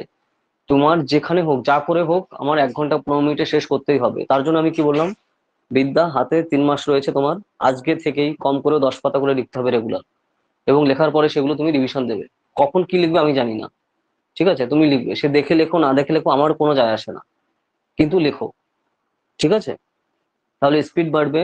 তার কারণ ক্লাসের শুরুতে আমি বললাম তুমি সব জানো, কিন্তু 1.5 ঘন্টা কি 2 ঘন্টা তুমি ধরে লিখছো, কোনো ভ্যালু নেই, খাতাই নেবে না, ঠিক আছে? কারণ এন্ট্রান্স হলে তুমি যদি টাইম এক্সিড করো না, খাতা নেয় না। যে তুমি ভাবছো যে একটু পরে দিয়ে দিলাম, না, খাতাই নেবে না পরে, কারণ তুমি টাইম এ করে এ করছো, এক্সিড করে গেছো, ওখানে কিন্তু কোনো কোনো ইয়ে নেই। তো তার জন্য তোমার সেই হিসাবে কিন্তু এই জিনিসটা প্রত্যেকদিন মাথায় রাখতে হবে। খাতায় নেয় না, কারণ তাদের কোনো দায় পড়েনি যে তুমি 5 মিনিট তুমি লেট এসছো, বা ধরো কোনো কারণে তোমার ঢুকতে লেট হয়েছে, তোমাকে এক্সট্রা টাইম দেবো, ওইসব না।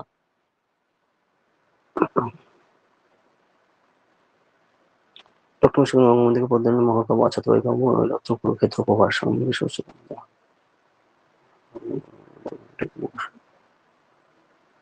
মহাবত নিষ্কান্ত বর্তমান শুনে অবতীর্ণ অবতীর্ণ হচ্ছে তার নতুন শরীর ভাষা। হাতের লেখা তোমার আগের থেকে ঠিক একটু ভালো হয়েছে, আরো ভালো করতে হবে, ঠিক আছে? কারণ বাংলাতে হাতের লেখা খুবই খুবই খুবই ইম্পর্ট্যান্ট, ঠিক আছে? যীশু খ্রিস্টের জীবন অবলম্বনে লেখা যীশু খ্রিস্ট বংশ বুদ্ধ জীবনের মূল রচনা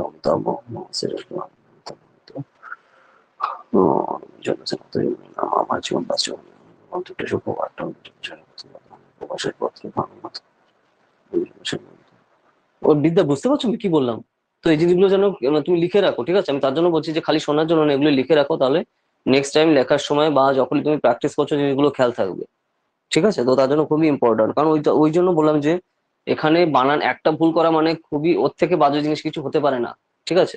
ধরো তুমি সাপোজ ধরো ইংলিশ লিটারেচার নিয়ে পোস্ট গ্রাজুয়েশন করতে যাচ্ছ, তোমাকে সেখানে এসে লিখতে দিল 25 মার্কের। সেইখানে সেই এসে লেখার মধ্যে তুমি যদি 2-3টে বানান ভুল করো, সেখানে তোমার ঠিক যেরকম অবস্থা খারাপ হবে, ঠিক এখানে ঠিক সেম জিনিস। কারণ তুমি যেখানে হায়ার এডুকেশন করতে যাচ্ছ রেসপেক্টিভ সাবজেক্টে, তো সেইখানে তার বানান যদি ভুল হয়, ঠিক আছে, তো এই জিনিসটা একটু খেয়াল রাখো। তো তার জন্য লেখার পর অবশ্যই রিভিশন দেবে বারবার। কারণ তুমি জানো, আমি জানি যে তুমি ঠিক বানানটা জানো, কিন্তু সে তো জানে না, সে তো দেখছে কি ভুল লিখেছো তুমি। কারণ কি, তুমি রিভিশন দাওনি লেখার পরে। ঠিক আছে? তো ওই বললে হবে না যে স্যার আমি একটু টাইম পেলে আমি ও রিভিশন দিয়ে ঠিক করে নিতাম, তো কারণ সেটা করোনি কেন তুমি? তো তার মানে কি, তোমার আগের থেকে তোমার প্রিপারেশন ছিল না। মানে আগের থেকে তুমি মানসিকভাবে প্রস্তুতি নেওনি যে না আমার 1.5 ঘন্টার এক্সাম, আমি তোমার মেন্টালি তোমার প্রিপেয়ার করতে হবে যে আমার যেখানেই হোক যা কিছু হয়ে যাক আমার 1 ঘন্টা 15 মিনিটের মধ্যে আমি শেষ করব। তাহলে আমি 15 মিনিট আমি পুরোটা রিভিশন দেওয়ার জন্য আমি সময় পাবো। তো সেটা তুমি আগে থেকে প্রসেসিংই করোনি, তো তার জন্য এই ভুল হচ্ছে। ওকে, আমি জানি অসম্ভব কাব্য কাব্য। ওকে, রোমান্টিক অখ্যাত সাহিত্য চন্দ্রচট্টোপাধ্যায়। দেখো এইভাবে প্রখ্যাত সাহিত্যিক বঙ্কিমচন্দ্র চট্টোপাধ্যায় না, এইভাবে লিখবে যে সাহিত্য সম্রাট। ঠিক আছে? যে টার্মগুলো বেশি শুনতে আরো শ্রুতি মধুর হয়, ওই টার্মগুলো ইউজ করা দরকার। ধরো গুরুদেবের কথা যখন লিখছি, তো বিশ্বকবি বলতে সবাই জানে, কিন্তু গুরুদেব লিখলে কিন্তু একজনই কিন্তু গুরুদেব, তাই না? তো এই যে যে টার্মটা ইনফ্লুয়েন্সটা কিন্তু মারাত্মক পড়ে, যে তুমি কাউকে কিভাবে আহ ডাকছো বা সম্ভাষিত করছো, এই জিনিসটার ইম্প্যাক্টটাও কিন্তু মারাত্মক পড়ে। রবীন্দ্রনাথ সম্পর্কে বাচ্চারাও জানে, যে জীবনে স্কুলে যাওনি সেও কিন্তু রবীন্দ্রনাথের নাম শুনেছে, কিন্তু তুমি কি করে সম্বোধন তাকে করছো, মানে সম্বোধন বলতে আমি লেখার সময় বলছি, তো সেটাই কিন্তু ইম্পর্টেন্স কিন্তু মারাত্মক আসে। এরকম এই যে যে ছোট ছোট জিনিসগুলো না বিদ্যা, এগুলো এন্ট্রান্সে কিন্তু খুব দেখা হয়। ঠিক আছে? আর যেখানে রিটেন এক্সাম আসছে আমি তার জন্যই বলছি, বুঝতে পারছো কি বলছি আমি? রবীন্দ্রনাথ ঠাকুর সবাই জানে, কিন্তু তুমি সম্বোধন করছো কি করে, মানে লেখার সময় তোমার। ঠিক আছে? গুরুদেব রবীন্দ্রনাথ ঠাকুর এইভাবে। ঠিক আছে? তুমি দুম করে লিখে দিলে রবীন্দ্রনাথ ঠাকুর এটা বলেছে, হ্যাঁ সেটাও তুমি লিখতে পারো, কিন্তু ডিফারেন্স বুঝতে পারছো যে কি করে তুমি সম্বোধন করার ফলে কতটা তোমার চেঞ্জটা হচ্ছে পড়ার সময়, বা তোমার লেখা যখন সে পড়ছে, মানে এক্সামিনার যখন দিচ্ছে। তো কিন্তু সেই যে সাইকোলজিক্যাল ব্যাপারটা কিন্তু বুঝতে হবে। বোঝা গেল বিদ্যা আমি কি বলছি? ওকে, তো এই জিনিসগুলো কিন্তু মারাত্মক। দুম করেও রবীন্দ্রনাথ রবীন্দ্রনাথ দুম করে লিখে দিলাম না, বঙ্কিম কথা আসছে, ও ঠিক আছে বঙ্কিমচন্দ্র চট্টোপাধ্যায় তো এটা বলেছেন না, সাহিত্য সম্রাট বঙ্কিমচন্দ্র চট্টোপাধ্যায় এটা বলেছেন, বা গুরুদেব রবীন্দ্রনাথ ঠাকুর এটা বলেছেন। ঠিক আছে? এই ধরো আবার ধরো যদি এরকম কোনো আবার ধরো অন্য টাইপের, ধরো জসীমুদ্দের কথা বলা হচ্ছে, বা অন্যনাথ দাস শঙ্কর রায়, বা অন্যান্য যে সকল বলা হচ্ছে, তো তাদের আমরা যে টার্ম আমরা দিয়ে সম্ভাষিত করে থাকি, তো এইভাবে তুমি কিন্তু সাথে সেই রেসপেক্ট সেই ব্যাপারটা কিন্তু দিতে হবে লেখার সময়। হ্যাঁ, না হলে কিন্তু তুমি ভাবতে পারছো ও তো এমনি লেখা যায় না, তো কোন ভাবে তুমি সম্ভাষিত করছো, মারাত্মক এফেক্ট পড়ে তার। কারণ এখানে তোমার পুরো ব্রড টাইপের লেখার উপর জিনিসটা ডিপেন্ড করছে। ডাটা ফাটা সবাই জানে, সবাই 70, 80, 90% নাম্বার নিয়ে আসছে, কিন্তু আমি বারবার দেখো রেগুলার বলি এই কথাটা, যে প্রেজেন্ট তুমি কি করে করছো সেটাই আলটিমেট এখানে। ওকে, তো এগুলো সবই প্রেজেন্টেশনের ফল।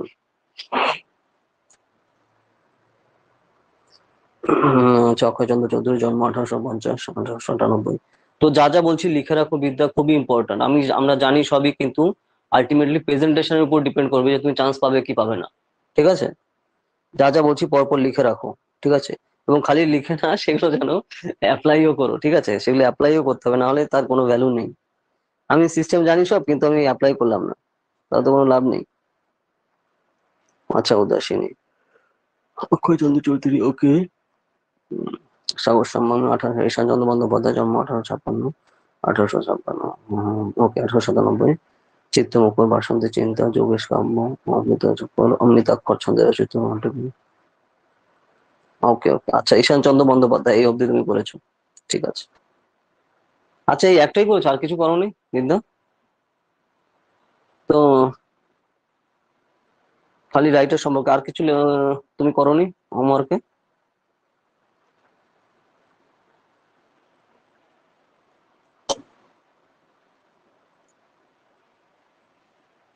বিদ্যা, কি শুধু এই পার্টটি করেছো, আর কিছু করোনি এক্সট্রা? এরপর ছাড়া, এই ছাড়া, এগুলো ছাড়া? শুনতে পাচ্ছ আমি কি বলছি?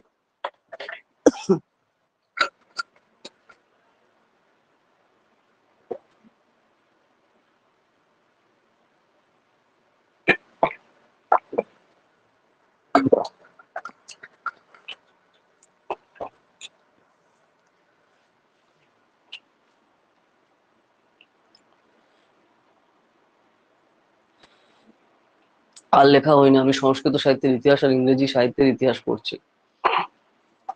হ্যাঁ, তো পড়ছো, আচ্ছা আচ্ছা, তো ওগুলো তো পড়তে হবে, তারপর তো লিখতে হবে না, কারণ আলটিমেটলি তো লেখাও দরকার, কারণ ডাটা ম্যাক্সিমাম মাথায় রাখতে হবে। ঠিক আছে, তো সেগুলো কিন্তু লিখো। বাংলা সাহিত্যের ইতিহাসও ইম্পর্টেন্স আমি বুঝতে পারছি, সাহিত্য ইতিহাসও ইম্পর্টেন্ট, কিন্তু সেগুলোও করতে হবে। ঠিক আছে, কারণ রিটেনের উপর আগে ধারণা তৈরি হলে তারপর লেখা শুরু করবো। ওকে ওকে। দেখো, ধারণা তৈরি করে না, অনেক সময় তুমি দেখে দেখেও লিখতে পারো, তাতেও সমস্যা নেই। আমাদের প্র্যাকটিস দরকার এখানে, যত বেশি তুমি প্র্যাকটিস করবে তত সেই জিনিসটা কাজে দেবে। ঠিক আছে, এরপর ধরো তুমি যে যে জিনিসগুলো করছো, তুমি লেখার সময় কিন্তু সেই কবির জন্ম কবে মৃত্যু কবে পাশে এইভাবে লিখে রাখবে।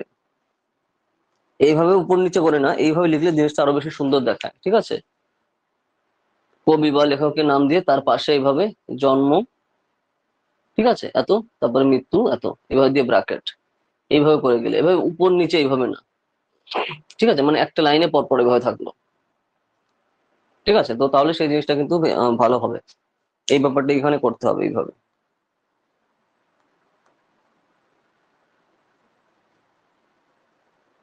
হুম হুম, তো যে জিনিসটা আমি দেখছি তুমি যখনই লিখেছো ওই ওইভাবে স্টাইলে, মানে প্রথমে রাইটারের নাম দিয়ে তারপর নিচে পর পর করেছো, কিন্তু তাতে, তার থেকে না করে তুমি একবারে সোজা টেনে করো জিনিসটা। ঠিক আছে, হ্যাঁ হ্যাঁ, তো তাহলে সেই জিনিসটা বেশি বেশি সুন্দর হবে, সেইভাবে করতে হবে। আচ্ছা, রাইটার সম্পর্কে গেল, আর বাংলা সাহিত্যের ইতিহাস খুবই ইম্পর্টেন্ট জিনিস, ওটা তো করতেই হবে। আর দেখো, এখানে তো তুমি খালি রাইটার হিসেবে ইয়ে করেছো, আরো তো প্রচুর রাইটার রয়েছে। আচ্ছা, সেগুলো তুমি ইয়ে করোনি, ঠিক আছে ঠিক আছে, বুঝতে পেরেছি। আহ, শরৎচন্দ্র চট্টোপাধ্যায় তুমি দেখলাম না এখানে। বঙ্কিমচন্দ্র চট্টোপাধ্যায় দেখলাম, শরৎচন্দ্র তুমি লেখনি না এখনো। তারপর জীবনানন্দ দাশ, এনাদের অনেককেই আমি দেখিনি এখানে। হ্যাঁ হ্যাঁ, করছে আস্তে আস্তে, ওকে ওকে ওকে, ঠিক আছে। হ্যাঁ, অনেকেই বাকি, অনেকেই করতে হবে, কারণ দেখো রাইটার কিন্তু প্রচুর রয়েছে। ঠিক আছে, কারেন্ট টাইমেরও কিন্তু দরকার। যখন তুমি এই যে হিস্ট্রিতে যাচ্ছ না, যে বাংলা সাহিত্যের ইতিহাস, তো তখন তোমার শুরু করতে হচ্ছে যখন থেকে, তো তারপর থেকে নামাতে হবে কিন্তু কারেন্ট রাইটার অব্দিও, অনেক সময় কারেন্ট রাইটার উপর বেস করেও আসতে পারে। ঠিক আছে, তো কারেন্ট রাইটার বলতে খালি কি ওয়েস্ট বেঙ্গলেরটা জানতে হবে না, বাংলাদেশের রাইটারও জানতে হবে, কারণ দেখো, বাংলা যখন ওই ভাষার কথা বলা হয় তখন কিন্তু খালি পশ্চিমবঙ্গ না, তোমার এরিয়া থাকবে কিন্তু পুরোটাই। ঠিক আছে, ওপাশে বাংলাদেশ গেল, ওপাশে তোমার ওদিকে আসাম অব্দি আসছে আমাদের, এই পাশে বাংলাদেশ, পুরো পশ্চিমবঙ্গ, এই পার্ট গুলো কিন্তু চলে আসছে। তো তার জন্য তখনকার সেখানকার রাইটার সম্পর্কেও, মানে এখনকার রেগুলার যে সকল রাইটার, সেগুলো কিন্তু জানা দরকার, বা তাদের কোনো ধরো রিসেন্টলি যদি কোনো বই টই বেরোয়, তো তুমি তো এখন কোশ্চেন করতে পারো, স্যার এগুলো তো আমার বইতে কাছে জেনারেলি নেই, তো আমি কি করব? তো তার জন্য এই জিনিসটা একটু গুগল করতে হবে। বিদ্যা, বুঝতে পারছো আমি কি বলছি? কারণ এন্ট্রান্সে যে কোনো জায়গায় দিয়ে আসতে পারে। আর অবশ্যই তোমার মানে বাংলার স্টুডেন্ট হিসাবে, বাংলার বিদ্যার্থী হিসাবে তোমার কিন্তু অবশ্যই এই জিনিসটা কিন্তু খেয়াল করা দরকার। ঠিক আছে, তো দেখো, বিদ্যার্থী এই কথাটা কিন্তু আমরা বাংলাতে খুব কম ইউজ করি না, বেশি হিন্দিতে এটা ইউজ করা হয়, শিক্ষার্থী ইউজ করা হয়। ঠিক আছে, কিন্তু বিদ্যার্থী কথাগুলো কিন্তু রয়েছে, তো এই যে আমার হঠাৎ করে এরকম চোখে পড়ার যে ব্যাপারগুলো, এই জিনিসগুলো খেয়াল রাখা দরকার, কারণ তোমার ওখানে তার তার অ্যাট্রাক্ট করতে হবে তাকে। এটা যে হিন্দি শব্দ, তাও কিন্তু আমরা কিন্তু বিদেশি শব্দ প্রচুর রয়েছে না আমাদের ভাষায়, তো যে বিদ্যার্থী কথাটা কিন্তু আমরা বাংলাতে ব্যবহার করি অনেক সময়, কিন্তু সেটা খুবই কম। তো এগুলো হচ্ছে ক্যাচি ওয়ার্ড, ক্যাচি ওয়ার্ড বলে না, যেটা মানে দেখে একবার যেটা যেন চোখে পড়ে যাবে।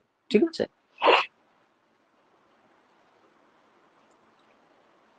হ্যাঁ হ্যাঁ হ্যাঁ, বসিয়ে দেবে তো, সেটা ঠিক আছে। আচ্ছা, ওটা তো বললাম না, আমি যেটা বলছি দেখো, যে ক্যাচি ওয়ার্ড ইউজ করা, তো এই হচ্ছে এই যে এই সকল কথাগুলো আমরা খুবই কম ব্যবহার করি, কিন্তু যখনই তুমি এই জিনিসগুলো লেখায় তুমি ব্যবহার করবে, তখন কিন্তু তার একটা আলাদা একটা রিদম চলে আসে। ঠিক আছে, তো সেই ব্যাপারটা রয়েছে। ওকে, যেটা আমরা সাধারণত ব্যবহার করি যে সকল ভাষা, কিন্তু এগুলো কিন্তু বাংলা ভাষায় কিন্তু ব্যবহার করি আমরা, তাই না বিদ্যার্থী? যেটা আমি তোমাকে উদাহরণ দিলাম। তো এরকম কিছু কিছু প্রচুর শব্দ আছে, তো সেই জিনিসগুলো মাঝে মাঝে লেখার সময় ব্যবহার করা, যাতে দেখে তোমার কিন্তু আটকে যাবে চোখটা, তাই না, মানে পড়ার সময় লেখা। তো এই যে যে জিনিসগুলো কিন্তু খেয়াল রাখা দরকার আমাদের। তো এগুলো কি করে আসবে? একটু রেগুলার তুমি যখন এই যে দেখে দেখেও লেখা প্র্যাকটিস করছো, তখনও কিন্তু এই জিনিসগুলো চলে আসবে। কারণ জিনিসটা শ্রুতি মধুর হওয়া খুবই দরকার। ঠিক আছে, তো শ্রুতি মধুরতায় আমাদের কিন্তু হ্যাঁ হ্যাঁ, আম, আমাদের কিন্তু সেদিকেও নজর দিতে হবে, যেটা বলে। ঠিক আছে, ওর জন্যই বলছি যে লেখে সবাই, কিন্তু চান্স পাবে কারা? তো এই যে যে ছোট ছোট জিনিসগুলো যারা মাথায় রেখে, খালি মাথায় রাখা না, সেগুলো খাতায়ও নিয়ে আসবে। ঠিক আছে, তো সেই জিনিসগুলো হচ্ছে আলটিমেটলি দরকার। ঠিক আছে, এই ছোট ছোট জিনিসগুলো মারাত্মক। ওই যে যেটা আমরা ভাবনা সম্প্রসারণ করেছি না, ওই যে ছোট ছোট বালুকণা বিন্দু বিন্দু জল গড়ে তোলে মহাদেশ সাগর অতল। তো ঠিক সেরকম ভাবে হচ্ছে এই জিনিসগুলো এগোয়। ওকে, আজ একবারও কানেকশন যায়নি? আচ্ছা আচ্ছা আচ্ছা। ওকে, আচ্ছা। না, আগের দিন তাহলে মনে হয় তোমার ওয়াইফাই খারাপ ছিল। কয়ে যে কি এখন আজকে স্পিড বেড়ে গেছে? সেটাই দেখছি, কোনো প্রবলেম নেই আজকে, হ্যাঁ মোটামুটি টানা তোমার চলছে একদম। বাড়িতে তো তোমার ওয়াইফাই রয়েছে না?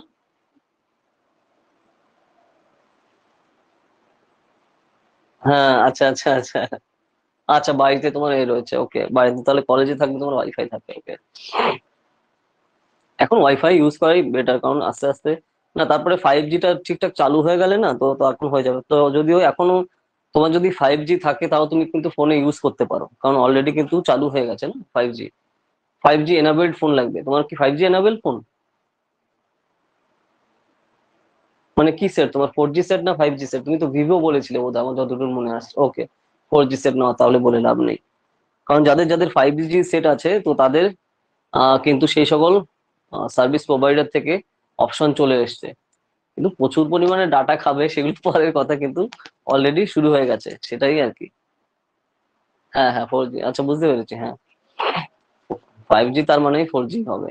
ঠিক আছে, আর তার নিচে গেলে তো তার স্পিড এত কমে গেছে না। তো 5G এনাবেল সেটা অলরেডি চালু হয়ে গেছে, সেটা বলছি আমি। ধরো রিলায়েন্সও তোমার যদি থাকে, অপশন কিন্তু অলরেডি চলে শুরু হয়ে গেছে কানেকশন দেওয়া, সেটাই আর কি। ওকে, আচ্ছা। আর একটা ধরো, ভাষার দূষণ কিন্তু কখনো করবে না, যেটা বলার ছিল। ভাষার দূষণ জিনিসটা কি? যেটা চলিত ভাষায় লিখছো, চলিত ভাষায় করবে। এই জিনিসগুলো কিন্তু খুবই খুবই গুরুত্বপূর্ণ জিনিস। চলিত ভাষায় লিখছো, খালি চলিত ভাষায় লিখবে, তার মধ্যে কোনো সাধু ভাষার কোনো শব্দ ভুল করেও ঢুকাবে না। ঠিক আছে, আর দুম করে ইচ্ছা করে বিদেশি শব্দ, মনে হয়তো আমরা কথা বলার সময় আমরা বলি, তাই বলেই যে সেটা ব্যবহার করবো তাই না। আমরা চলিত ভাষায় লেখার সময় সেগুলো আমরা ব্যবহার করি কিনা, তাহলে সেই সেই শব্দ ব্যবহার করবে। কথাবার্তার সময় আমরা ব্যবহার করি বলে দুম করে আমি সেই শব্দই এনে তুলে দিলাম, এই জিনিস যেন কখনো করো না। তাহলে কিন্তু সেই জিনিসটা পুরো ভাষা দূষণের আন্ডারে চলে আসবে। ওকে, বোঝা গেল বিদ্যা? তো এই জিনিসটা কিন্তু খেয়াল রাখা দরকার। ধরো আমি যেরকম কথা বলার সময় তো অনেক কিছু বিভিন্ন টাইপের শব্দ, বিভিন্ন ল্যাঙ্গুয়েজের বিভিন্ন জিনিস আমরা নিয়ে নিই। হঠাৎ করে তোমার সেটা তোমার মানে অবচেতন মনেও মনে হতে পারে, ওটা তো আমি কথা বলার সময় ওরকম বলি, তার মানে ওইটাই মনে হয় ঠিকঠাক আমাদের বাংলা শব্দ, সেই হিসাবে তুমি যুক্ত করে দিলে, তা কিন্তু করা যাবে না। তো এই জিনিসটা খেয়াল রাখো। ঠিক আছে, তো এটা কিভাবে আসবে? আমার রেগুলার লেখা প্র্যাকটিস করার মাধ্যমে আসবে। ঠিক আছে, তো সেই জিনিসটা দরকার। কারণ এখন দেখো আমাদের প্রবলেম হচ্ছে, বাংলা হিন্দি অন্যান্য ল্যাঙ্গুয়েজ এতই মিক্সচার হয়ে যাচ্ছে, আর লোকজন হিন্দি সিরিয়াল সিনেমা দেখতে দেখতে তার যে টার্ম, যে কথা বলার সিস্টেম, সেইটা অনেক সময় বাংলা ভাষার মধ্যে ঢুকিয়ে নিচ্ছে। কথা বলার সময় ঢোকাচ্ছে ঠিক আছে, আর লেখার সময় ঢুকিয়ে নিচ্ছে, সেই জিনিসটা আরো ডেঞ্জারাস। যেরকম অনেকগুলো দেখবেন যে কেন কি বলে। কেন কি মানে কি? কেন কি কোনো কথা না। কেন কি মনে হচ্ছে তোমার আসছে কিউ কি থেকে। কিউ কি মানে কি? কারণ, তার জন্য। তো আমরা বাংলায় কি বলি? তার জন্য। তো সেটা যদি তুমি ইংলিশ হিন্দির টার্মে কিউ কি করে দাও, তো সেই জিনিস, এটা বহু বহু লোক ব্যবহার করে কথা বলার সময়, দেখবে। তার মানে কি, হিন্দি ভাষার প্রভাব এতটাই পরিমাণে সাম্রাজ্যবাদী চলে এসেছে, আর লোকজন দিনরাত তো হা করে, তাদের কোনো কাজ নেই, বসে বসে সিরিয়াল দেখবে। আর সেখানে যা যা দেখে সেই জিনিস বাংলা ভাষায় ঢোকানোর চেষ্টা করছে। আর এইভাবে কিন্তু অনেকেই করে।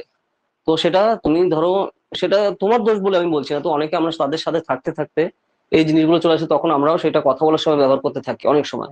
ঠিক আছে, না ভাবলেও। আর তখন সেটা আমাদের অবচেতন মনে লেখার সময় যদি এই জিনিসগুলো ঢুকিয়ে দিই, তাহলে এর থেকে খারাপ জিনিস আর কিন্তু নেই। ঠিক আছে? তো এই ভাষার দূষণ কিন্তু কখনো করবে না, ঠিক আছে? আমি তার জন্য উদাহরণটা দিয়ে বললাম যে অনেক সময় এরা এই, হ্যাঁ হ্যাঁ হ্যাঁ, কেমন শুনতে লাগছে, হ্যাঁ হ্যাঁ হ্যাঁ, প্রচুর লোকই ব্যবহার করে এরকম, আমি তার জন্য বলছি, ঠিক আছে? প্রচুর লোক, প্রচুর পরিমাণে, মানে শহরের দিকে বেশি আর কি, ঠিক আছে? আমি গ্রামের দিকে অতটা বলতে পারবো না, কিন্তু শহরের দিকে প্রচুর পরিমাণে এরকম ব্যবহার করে।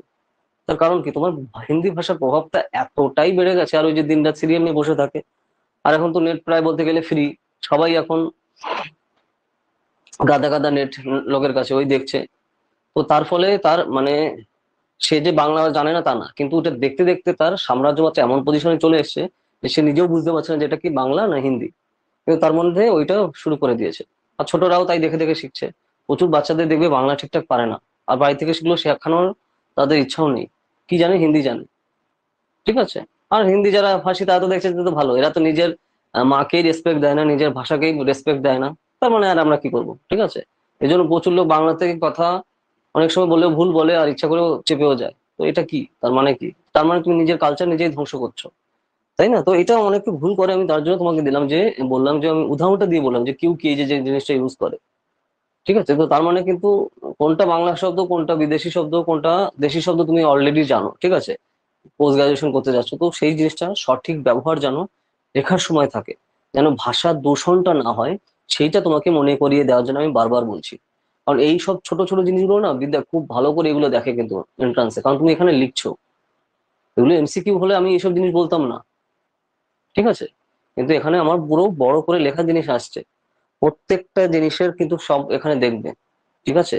আর এই সকল যে সকল সব নাম করা জায়গা না পড়ার জন্য, হায়ার এডুকেশনের জন্য, তো এই সকল জিনিসে তারা খুবই কিন্তু মান্য করে। ওকে, তো সেই ব্যাপারটা রয়েছে, তো ওই জন্য কিন্তু সেই রেসপেক্টটা যেন মানে এ থাকে লেখার সময়। ওর জন্য আমি বলছি যে ভাষাকে সম্মান দেওয়া এখানে খুব দরকার, ঠিক আছে? তো এই এই জিনিসগুলো যেন তুমি মাথায় রেখে লেখো, সেই জিনিসগুলো খুবই ইম্পর্ট্যান্ট। বুঝতে পারলে বিদ্যা কি বলছি? বলো যদি কোনো কোয়েশ্চেন থাকে বা কোয়ারি থাকে।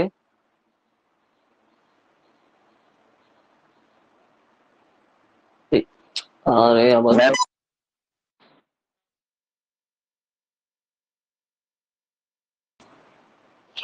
অ্যাপে আপডেট আসতে আসতেই প্রবলেম। হ্যাঁ বলো।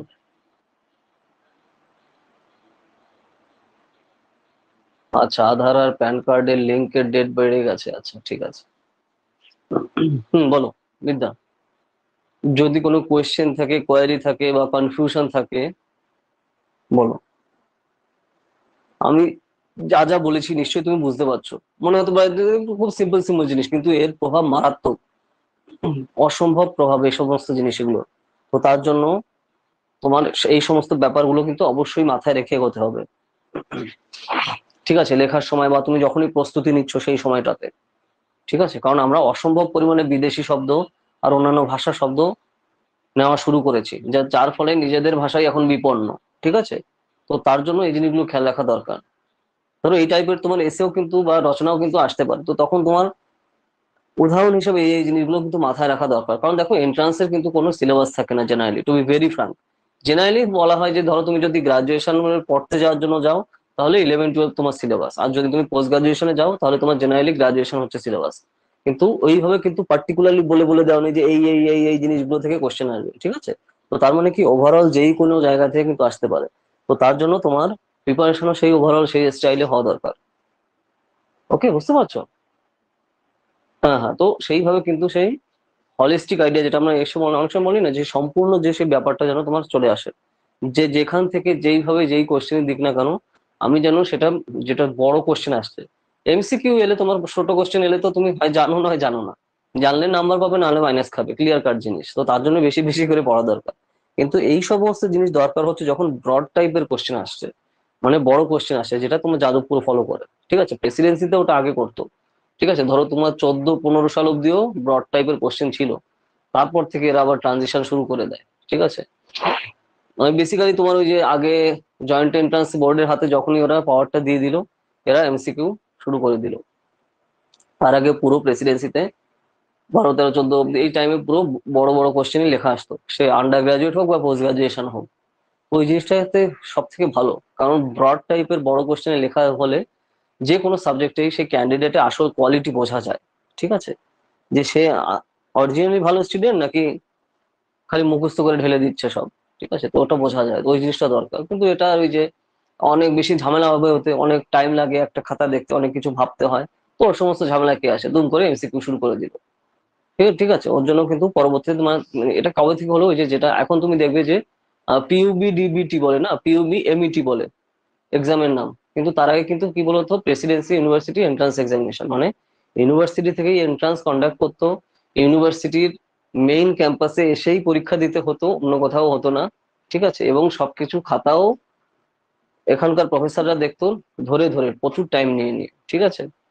কিন্তু তারপরে যেটা হলো যে এখন ক্যান্ডিডেট এত এত বেড়ে গেছে, বুঝতে পেরেছো, মানে বহু বহু জায়গা থেকে পড়তে আসে, হাজার হাজার ক্যান্ডিডেট বেড়ে গেছে, তো তার জন্য ক্যাম্পাসের মধ্যে তাদের দেওয়ারও সমস্যা, এনে সমস্যা, ঠিক আছে, কারণ এত এত হাজার হাজার স্টুডেন্ট দিচ্ছে, কজনকে তুমি বসতে দেবে না, মানে সিট পড়বে, তো তার জন্য আস্তে আস্তে সেই সিটের সংখ্যাও, মানে যে এক্সাম যে হলের সংখ্যাও বাড়ানো হলো, ঠিক আছে, মানে এক্সামের যে ভেন্যু সেই সমস্ত জায়গা বাড়ানো হলো, আর আস্তে আস্তে তোমার সেই ভারটাও আস্তে আস্তে নিয়ে নিল কে, তোমার এই যে ওয়েস্ট বেঙ্গল হায়ার এডুকেশন যে অথরিটি, বেসিক্যালি এরা নিয়ে নিল। তারপরে থেকে এই ট্রানজিশনটা শুরু হলো। তার আগে তো মানে এমসিকিউ ব্রড কোশ্চেন ছিল, তো ব্রড কোশ্চেনে বেশি ভালো কোয়ালিটি স্টুডেন্টদের সহজে পাওয়া যায়, এমসিকিউ হলে যারা যারা মুখস্থ টাইপের তাদের জন্য সেই সুবিধা, ঠিক আছে। তো তার জন্য কোয়ালিটি বোঝার জন্য রাইটিং মোস্ট ইম্পর্ট্যান্ট, যে সে ক্যান্ডিডেট অলরেডি কিছু জানে না, দুমদাম করে মুখস্থ করে ঢেলে দিচ্ছে, ঠিক আছে, তো এই ব্যাপারটা দরকার। স্যার ডে অ্যান্ড ইভিনিং ক্লাসে একই মূল্য?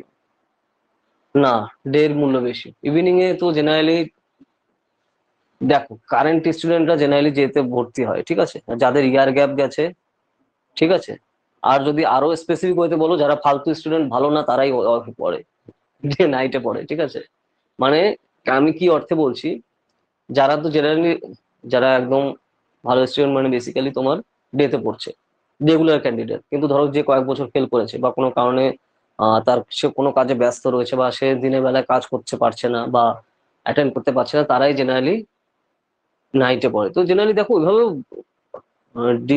ডিভিশন করা ঠিক না, কিন্তু মেইন তুমি যদি কোর ইস্যুটা দেখো ওটাই কিন্তু কারণ, ঠিক আছে, জেনারেলি তোমার ওটা আছে সময় যাদবপুরে শুধু, ঠিক আছে, ডে আর নাইটে, ডে আর ইভিনিং, নাইট তো না, ডে আর ইভিনিং ক্লাস, তো জেনারেলি ডেতে পড়াই বেস্ট, ঠিক আছে, ইভিনিং এ কখনো নেবে না, ঠিক আছে, সবসময় ডে নেবে, কারণ টিচারদেরও ভাগ থাকে, যে এই টাইমে এই টিচাররা নেয়, আর এই টাইমে ইভিনিং এ এই টিচাররা নেয়, যাদবপুরে কথা বলছি, ঠিক আছে, যাদবপুরে গাদা গাদা সিট, ঠিক আছে, তো তার জন্য সেটা আরো সুবিধা রয়েছে ওখানে চান্স পাওয়া, মানে যদি অন্যান্য ইউনিভার্সিটির সাথে আমরা কম্পারিজন করি, বা তার থেকে তোমার বিশ্বভারতী ভালো, কারণ দেখো ওরা বিশ্বভারতী বিশাল বড় ঐতিহ্য রয়েছে, ঠিক আছে, তো সেই ব্যাপারটা রয়েছে, এখানে ভালো ভালো টিচাররা থাকে, তো একটা ইনস্টিটিউশনকে ভালো করে কারা, সেখানকার টিচার আর স্টুডেন্টরা, ঠিক আছে, তো সেই জিনিসটা মোস্ট ইম্পর্টেন্ট।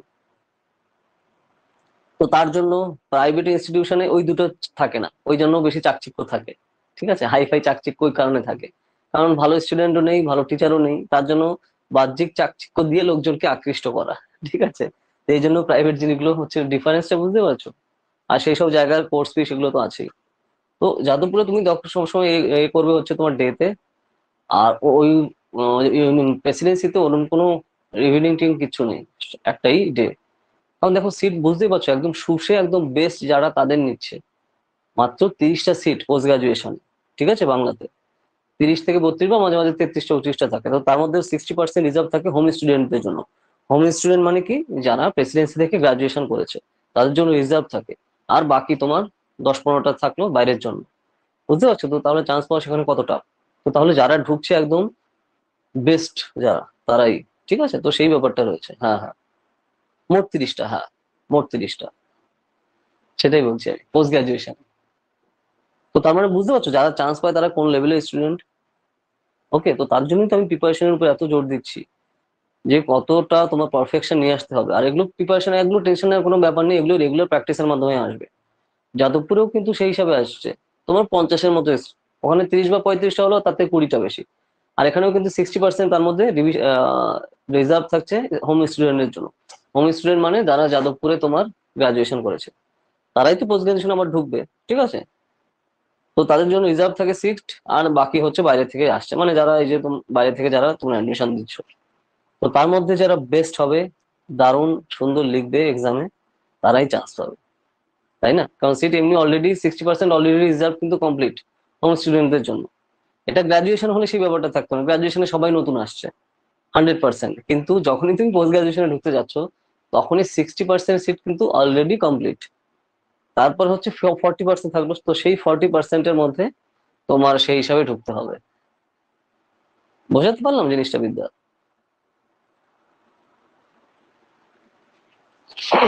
তো তার জন্য সেই ব্যাপারটা তোমার মাথায় রাখা দরকার। আর দেখো, যাদবপুর হোক বা প্রেসিডেন্সি হোক, এখানে তুমি পেয়ে যাবে মেয়েদের আলাদা হোস্টেল আছে, ঠিক আছে, আলাদা হোস্টেল আছে, এবং হোস্টেলে থেকে রেগুলার যাওয়া আসার জন্য বাস আছে, মানে ইউনিভার্সিটির বাস, ঠিক আছে। আর সেখানে হোস্টেলে তো যে সকল সুযোগ সুবিধা সেগুলো আছেই, খুবই অ্যাফোর্ডেবল কস্টে তুমি থাকতে পারবে। আর হোস্টেলে থাকার মজাই আলাদা, মানে লাইফের প্রচুর লেসন শেখা যায় হোস্টেলে থাকলে। তো তার জন্য ওটা খুবই দরকার, লাইফে হোস্টেল লাইফে অবশ্যই থাকা দরকার, ঠিক আছে। সেহেতু সেই ফ্যাসিলিটি রয়েছে কিন্তু রেসিডেন্সিতে। পুরো গভর্নমেন্ট ইনস্টিটিউট, বুঝতেই পারছো, গভর্নমেন্ট ইউনিভার্সিটি। তো তার জন্য এতটা, হ্যাঁ হ্যাঁ, তার জন্য এত টাফ এখানে চান্স পাও, আর একবার পেয়ে গেলে আর তো হয়ে গেল। কারণ ওখান থেকে তুমি টানা পিএইচডি করে বেরোতে পারছো, সেটা বলছি আমি সেই হিসাবে। ওকে, ধরো পোস্ট গ্রাজুয়েশন ওখান থেকে করলে, তারপরে তুমি এক্সাম দিয়ে ক্র্যাক করে, তারপর সেটা ক্র্যাক করে তুমি তারপরে পিএইচডি কমপ্লিট করে ওখানে থেকেই তুমি কিন্তু প্রফেসর হওয়ার কিন্তু সেই সম্ভাবনা পরবর্তীতে থাকে, ঠিক আছে। তো তাহলে ধরো সাপোজ তুমি যাদবপুর ইউনিভার্সিটির বা প্রেসিডেন্সি ইউনিভার্সিটির প্রফেসর হতে চাও ভবিষ্যতে, তো এলিজিবিলিটি কি দেখবে? তো ধরো আমি ফিউচারে কথা বলছি তোমার, ধরো তুমি একটা লোকাল কলেজ দিয়ে পাশ করলে, ঠিক আছে, একটা ইনস্টিটিউট থেকে, সাপোজ আমি বলছি ধরো গৌড়বঙ্গ ইউনিভার্সিটি থেকে কেউ পোস্ট গ্রাজুয়েশন করলো, ঠিক আছে। আর একজন তার গ্রাজুয়েশনও করেছে যাদবপুর থেকে, পোস্ট গ্রাজুয়েশনও করেছে যাদবপুর থেকে, ঠিক আছে। তারপরে যখন ইন্টারভিউ হবে তাকে কিন্তু আগে প্রেফারেন্স দেওয়া হবে। হোম স্টুডেন্টের যে ব্যাপারটা থাকে, এটা কিন্তু অলিখিত নিয়ম, আমি কিন্তু লিখিত, এটা কিন্তু পার্সিয়ালিটি না, এটা কিন্তু আমি পার্সিয়ালিটি বেসিসে বলছি না, এটা কিন্তু তোমার তার কোয়ালিটি হিসাবে বলছি। যে ধরো ওইখান থেকে আসছে সে কিন্তু খারাপ, আমি কিন্তু বলছি না, কিন্তু যখন কম্পারিজনটা করা হবে, বুঝতে পারছো বিদ্যা আমার ব্যাপারটা, কেউ যে খারাপ বা কম তা কিন্তু আমি বলছি না, কিন্তু যখন কম্পারিজনটা আসবে তো তাহলে কিন্তু সেই ব্যাকগ্রাউন্ডটা এ করা হবে, সিলেক্ট কিন্তু যাদবপুর সেই আসছে তাকে কিন্তু এ করা হবে জিনিসটা, ঠিক আছে। বা ধরো তুমি প্রেসিডেন্সি থেকে গ্রাজুয়েশন করেছো, প্রেসিডেন্সি থেকে পোস্ট গ্রাজুয়েশন করেছো, ঠিক আছে, বা তুমি প্রেসিডেন্সি থেকে পোস্ট গ্রাজুয়েশনই করেছো, ঠিক আছে। একজন কেউ ধরো কল্যাণী ইউনিভার্সিটি থেকে সে গ্রাজুয়েশন করেছে, কল্যাণী থেকে পোস্ট গ্রাজুয়েশন করেছে, সে অ্যাসিস্ট্যান্ট প্রফেসর হওয়ার জন্য সে ইন্টারভিউ দিল, আর তুমি প্রেসিডেন্সি থেকে পোস্ট গ্রাজুয়েশন করেছো, তো প্রেফারেন্স কিন্তু তুমি আগে পাবে সেখানে, ঠিক আছে, হোম স্টুডেন্টের জন্য। দেখো এখানে কিন্তু অলিখিত নিয়ম, এগুলো এগুলো কিন্তু লিখিত কোনো ই নেই যে এখান থেকে পাস আউট হলে এখানে ওকে নেবো না আর একে আগে নেবো, কিন্তু স্ট্যান্ডার্ডটা বুঝতে পারছো, আমি সেটা বলার জন্য বলছি। বুঝতে পারছো ব্যাপারটা বিদ্যা? নাম্বার যে দুজনে কম আছে তা কিন্তু না, ওই যে ওর কম আছে বেশি আছে তা কোনো ব্যাপার না, একই টাইপের হলেও যে ব্যাকগ্রাউন্ডটা দেখা হয়, তো ব্যাকগ্রাউন্ড হচ্ছে এটা যে কোন জায়গা থেকে আসছো তুমি, কোন জায়গা থেকে আসছো বলতে মানে তুমি কোথা থেকে পড়েছো, ঠিক আছে। তো এই ব্যাপারগুলো কিন্তু খুবই এ করে, এরকম কিন্তু টার্মস এন্ড কন্ডিশন নেই যে এইখান থেকে পাশ করলে তাকে সেই অ্যাসিস্ট্যান্ট প্রফেসর হতে পারবে, যে অন্য কলেজ দিয়ে বসে সে করতে পারবে না, কিন্তু না, কিন্তু বুঝতে পারছো স্ট্যান্ডার্ডটা। হ্যাঁ হ্যাঁ, তো সেই জিনিসটা ম্যাটার করে, তো তার জন্যই ভবিষ্যতে তোমার এই সমস্ত জায়গায় যেতে হলে তোমার ব্যাকগ্রাউন্ড চেক করা হয়, যে কোথা দিয়ে তুমি কি কি পাস করছো, ব্যাকগ্রাউন্ড বলতে তুমি কোন কোন জায়গা দিয়ে পড়েছো, কত পার্সেন্ট নাম্বার পেয়েছো, তো এইটাকে হচ্ছে ব্যাকগ্রাউন্ড বলে। ওকে, কারণ ওই যে যেটা বলো না যে পাঁচটা, যেটা আমি তোমাকে আগেও বলেছি যে পাঁচটা চোরের সাথে ঘুরলে 6 নম্বর চোর তুমি হবে, ঠিক আছে। আবার যে তুমি যদি পাঁচটা বিজনেস ওম্যানের সাথে ঘোরো, 6 নম্বর বিজনেস ওম্যান তুমি হবে, তো ঠিক সেরকম। তো সেটা স্ট্যান্ডার্ডের উপর ডিপেন্ড করে, ঠিক আছে। নেগেটিভ ওতে নিও না, আমি সিচুয়েশনটা বোঝার জন্য বলছি, ঠিক আছে। তো এই হচ্ছে ব্যাপারটা। ওকে, তো এইভাবে জিনিসগুলো কিন্তু খুবই ডিপেন্ড করে, তো এই বুঝতে পারছো তো তার জন্য ইনস্টিটিউশনের ভ্যালু কতটা, ঠিক আছে। নাম্বার কিন্তু ও যে কম পেয়েছে বা তুমি যে বেশি পেয়েছো তা কিন্তু নাম্বারের ব্যাপার আসছে না, ব্যাকগ্রাউন্ডের ম্যাটার করছে এই জায়গাটায়, ঠিক আছে। কিন্তু বলবে কেন, বলবে কেন, কেন বলবো আমি, তুমি তো জেনে যাবে তাহলে। এন্ট্রান্সের প্রিপারেশন তুমি, তোমার বন্ধুরা অনেকেই নিচ্ছে কিন্তু সে বলবে না, কম্পিটিশন এগুলো। ওকে, তোমার বন্ধু যে আছে তুমি দেখছো যে একসাথে আমরা ঘুরছি, মস্তি করছি, বাইরে যাচ্ছি, ঠিক আছে, তুমি দেখছো আমিও পড়ছি না, ও তো পড়ছে না, কিন্তু তুমি তাতে কয়েক ঘন্টা থাকছো, সে কিন্তু প্রিপারেশন নিচ্ছে। এক্সামের হলের দিন দেখবে সে দুম করে ঢুকে গেল, তুমি তখন ভাববে যে আমরা একসাথে এ করেছি আমি জানতামই না। তারপরে কিন্তু তো তোমাকে কাটিয়ে সরে যাবে। তার জন্যই ফ্রেন্ডশিপ হচ্ছে লিমিটেড টাইমে। ওর জন্য দেখো আমি আগেও ফার্স্টের দিনে তোমাকে বলেছি, ফ্রেন্ডশিপ হয় প্রাইমারি স্কুলে, তারপরে কোনো ফ্রেন্ডশিপ হয় না। ঠিক আছে, তারপরে সবকিছু স্বার্থের উপর ডিপেন্ড করে। কারণ তারপরে থেকে আমরা স্বার্থের ব্যাপারটা আস্তে আস্তে শেখা শুরু করি, তাই না? প্রাইমারি স্কুল অব্দি মানে 4-5 অব্দি হচ্ছে অরিজিনাল বন্ধুত্ব থাকে, তারপরে সেই জিনিসগুলো কিন্তু পুরো স্বার্থতে চলে। আর এগুলো কিছু কেউ বলবে না কখনো, আমি যে জিনিসগুলো তোমাকে বলছি, ঠিক আছে, এগুলো অলিখিত নিয়ম। ওকে, টার্মস এন্ড কন্ডিশন দেওয়া হয়ে থাকে যে তোমার পোস্ট গ্রাজুয়েশন হলেই তুমি অ্যাসিস্ট্যান্ট প্রফেসর হতে পারো। ঠিক সবার জন্য ঠিক, কিন্তু মোড়ের মাথার কলেজ দিয়ে পড়েছো নাকি তুমি কোন ইনস্টিটিউট থেকে পড়েছো, তো সেই জিনিসগুলো ভ্যারি করে। ওকে, সেই ব্যাপারটা রয়েছে। তো কেন লোকজন এত কষ্ট করে এত ভাবে প্রিপারেশন নেয়, কিসের কারণে, কি দরকার? লোকাল কলেজে পড়লেই তো আমি ডাক্তার হতে পারছি, কেন আমি এইমস এ পড়বো? বুঝতে পেরেছো? তো এই যে যে ব্যাপারটা, ইঞ্জিনিয়ারিং তো পাশের কলেজেই পড়া যায়, কেন লোকজন আইআইটি তে যায়? সে কি মাথা খারাপ না বলদ? ভ্যালু আছে। ঠিক আছে, তো ডিফারেন্সটা রয়েছে। ওকে, কোয়ালিটি ম্যাটার করে। ওই জন্য আমি বললাম যে তুমি 5 জন বিজনেস ওম্যানের সাথে ঘুরলে তুমি সেরকম মানসিকতা হবে। ঠিক আছে, লোকাল ঘরে যারা লোকাল জায়গায় যারা পড়ে, তাদের চিন্তা ভাবনাই ওইটুকু আছে যে আমার লাইফে আমি এসএসসি দেবো, তাছাড়া লাইফে সে কিছু ভাবে না। এসএসসি মানে স্কুল সার্ভিস কমিশন। গত 15 বছর ধরে এসএসসি তে কি চলছে তুমি খুব ভালো করে জানো, আমার বলার দরকার নেই। আর এখনো কি চলছে তুমি রেগুলার টিভি দেখো, তুমি জানো। আমি সে বিষয়ে বলছি না, রিয়েলিটি কি জানো। কিন্তু যারা এই সমস্ত বড় জায়গা দিয়ে পড়ে বা ভালো জায়গা দিয়ে পড়ে, তারা কিন্তু জীবনে এসএসসি তে বসে না। কারণ তারা, তাদের অত নজর অত নিচে না। আমি নেগেটিভ হইতে বলছি না, মানে আমি কোয়ালিটি হিসেবে বলছি, ব্যাপারটা বুঝতে পারছো বিদ্যা? স্কুল সার্ভিস যে খারাপ বা তা আমি বলছি না, আমি তোমার চিন্তা ভাবনার কথা বলছি, মানে লেভেল লেভেল বলে না। ধরো কেউ যদি ওই যেটা আমি গাড়ির উদাহরণ দিলাম না, যে ধরো ধরো তোমার এসইউভি গাড়ি আছে, তুমি তো নিশ্চয়ই তুমি সাইকেল নিয়ে ঘুরবে না, তাই না? বা তুমি রিক্সা দিয়ে ঘুরে বেড়াবে না, কারণ তোমার এসইউভি গাড়ি আছে, তুমি গাড়িতে ঘুরবে। তো স্ট্যান্ডার্ডের ব্যাপার। তো যারা এই সমস্ত জায়গায় পড়ে তারা এসএসসি দেয় না। এসএসসির জন্য কিল্লি করে কারা বা লাফালাফি করে কারা, এ করে কারা, এই জিনিসগুলো কেউ বলবে না তোমাকে। এই যে যারা স্লোগান দিচ্ছে বা এ করছে কারা, যারা একদম ওই ব্যাকগ্রাউন্ড থেকে আসছে, কারণ মানে তাদের চিন্তা ভাবনা অত দূর না। তাদের চিন্তা ভাবনাই হচ্ছে লাইফে ওই ওই হয়ে গেলে, মাস গেলে আমার 20,000 পেলে লাইফ সেটিং। তার যে আরো বড় কিছু করতে হবে বা কিছু ভাবতে হবে, ওইসব জিনিস তাদের মাথায় আসে না, কারণ তাদের ওভাবে শেখানো হয় না, সে ওইভাবে শিখেনি। কারণ তারা যার কাছ থেকে জ্ঞান নিয়েছে, তো তারা ওইভাবেই তাকে লিমিট করে দিয়েছে। বুঝতে পারছো জিনিসগুলো? আমি দেখো, আমি যা বলছি তুমি বুঝতে পারছো কিনা আমি জানি না, কিন্তু ব্যাপারটা বুঝতে হবে লেভেলটা। ঠিক আছে, কারণ ওটাই হচ্ছে তার ফিউচারে তার চিন্তা ভাবনা ওই। তুমি যদি সারা জীবনে ভাবো আমার সাইকেল কিনলে আমার লাইফ সেট, তাহলে জীবনে তুমি গাড়ি কিনতে পারবে না, তাই না? তো তার জন্য এরা, এদের এই হচ্ছে, দেখো আমি নেগেটিভ জিনিসটা বলছি না, কিন্তু যেটা রিয়েলিটি আমার ওটা যে খারাপ বা কম তা না। স্কুল সার্ভিস কমিশন যে খারাপ বা কম আমি সেটা বলছি না, আমি তুমি চিন্তাধারার কথা বলছি যে তার ওই ওপরে তাদের যায় না। ঠিক আছে, তো তার জন্য তারা সেইভাবেই এ করছে।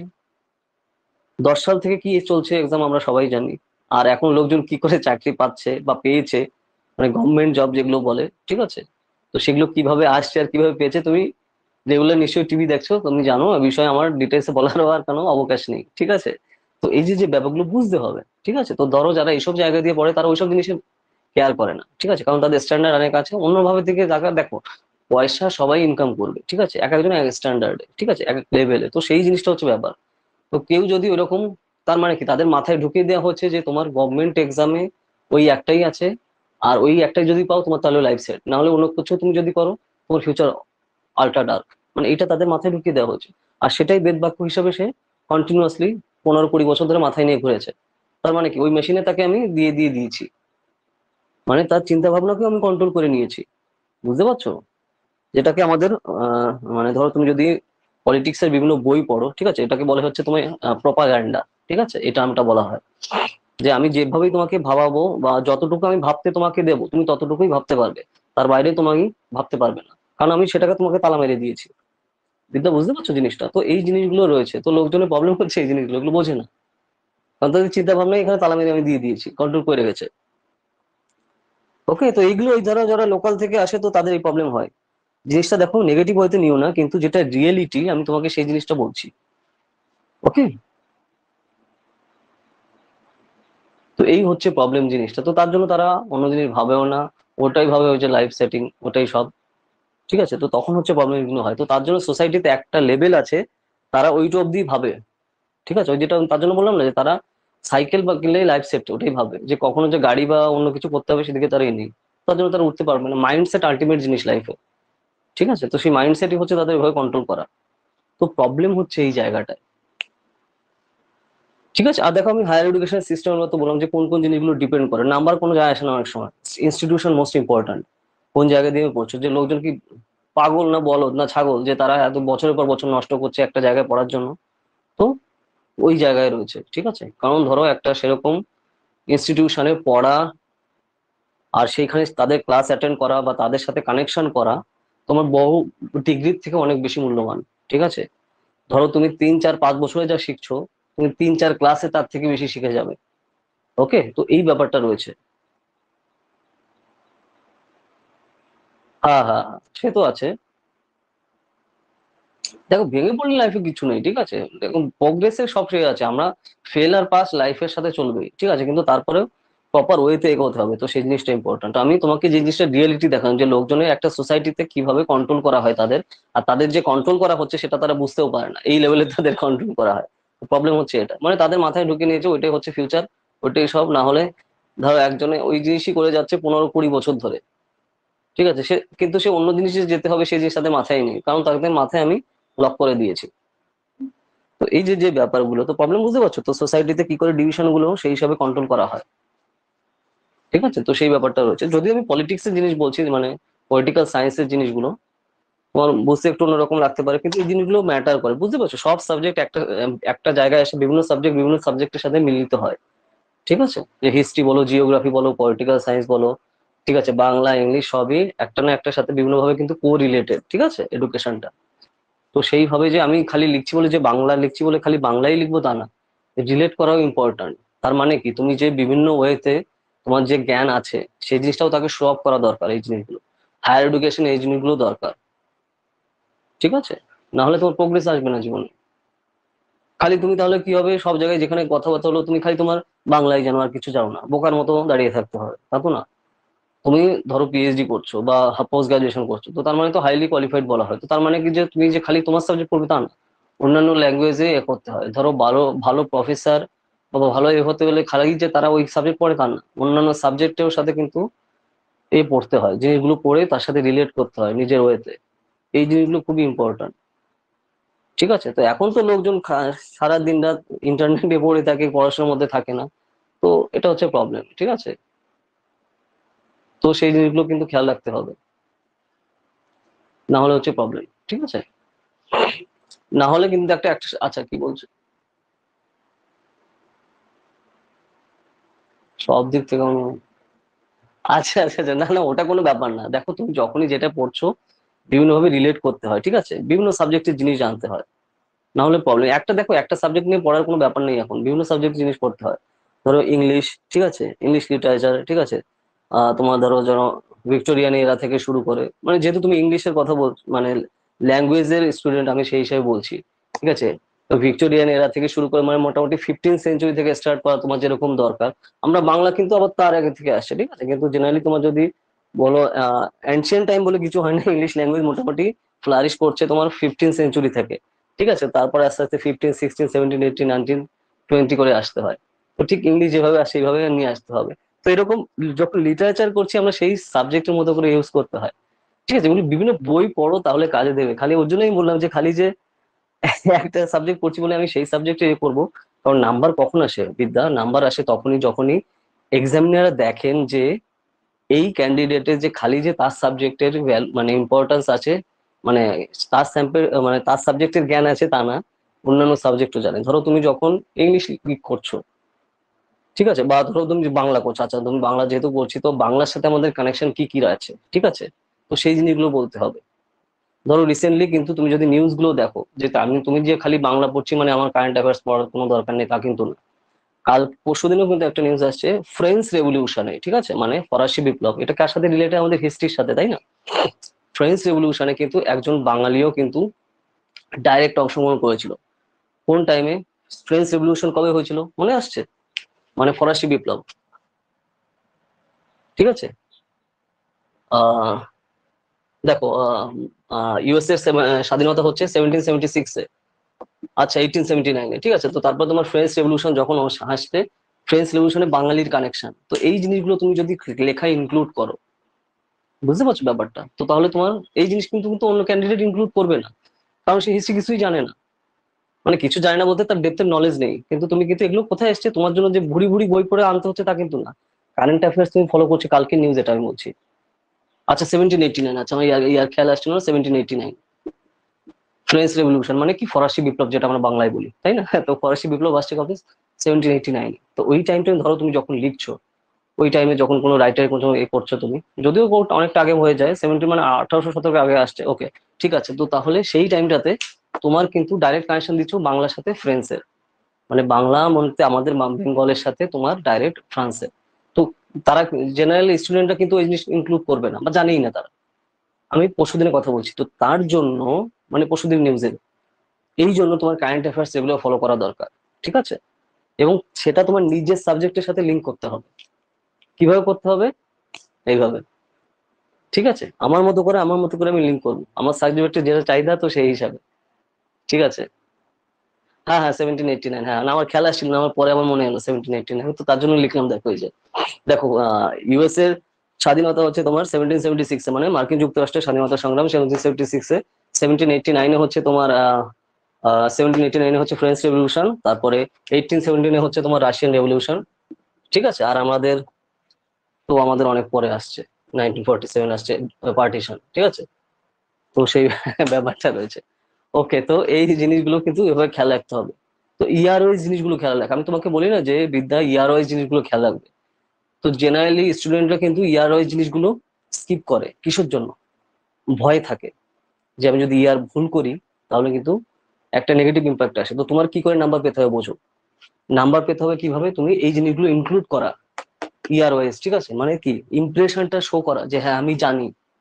অন্যান্য ক্যান্ডিডেটের খাতায় এগুলো তোমরা আপনারা মানে আপনি আর কি পাবেন না, আপনি বলতে আমি এক্সামিনের কথা বলছি, পাবেন কার কার খাতায়, আমার খাতায়।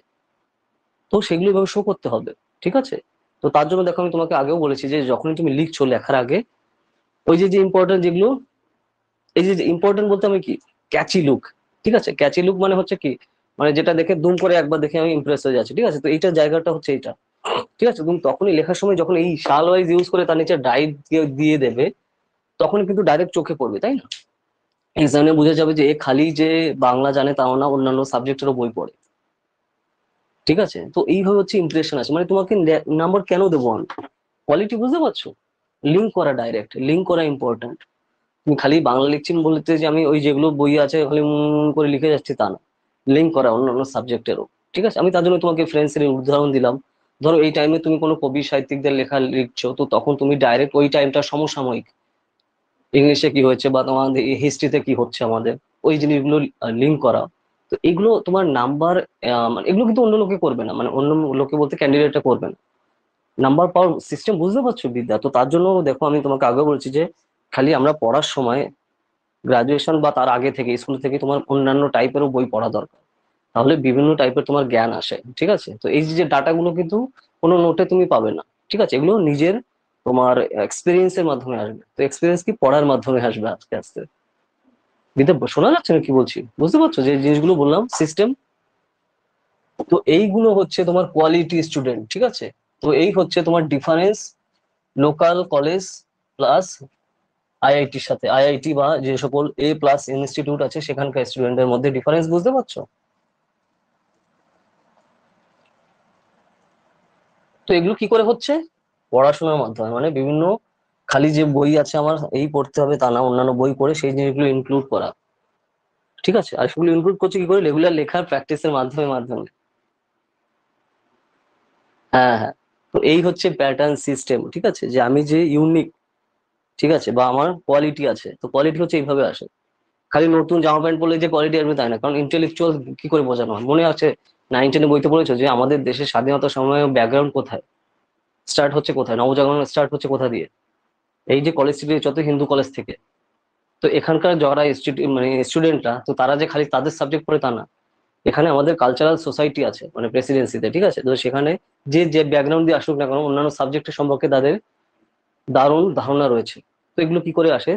ওই যে তার জন্য দেখো আবার সেই পুরোনো কথাটা বলছি যে 5টা চোরের সাথে যে ঘরে 6 নম্বর চোর সে হবে, ঠিক আছে?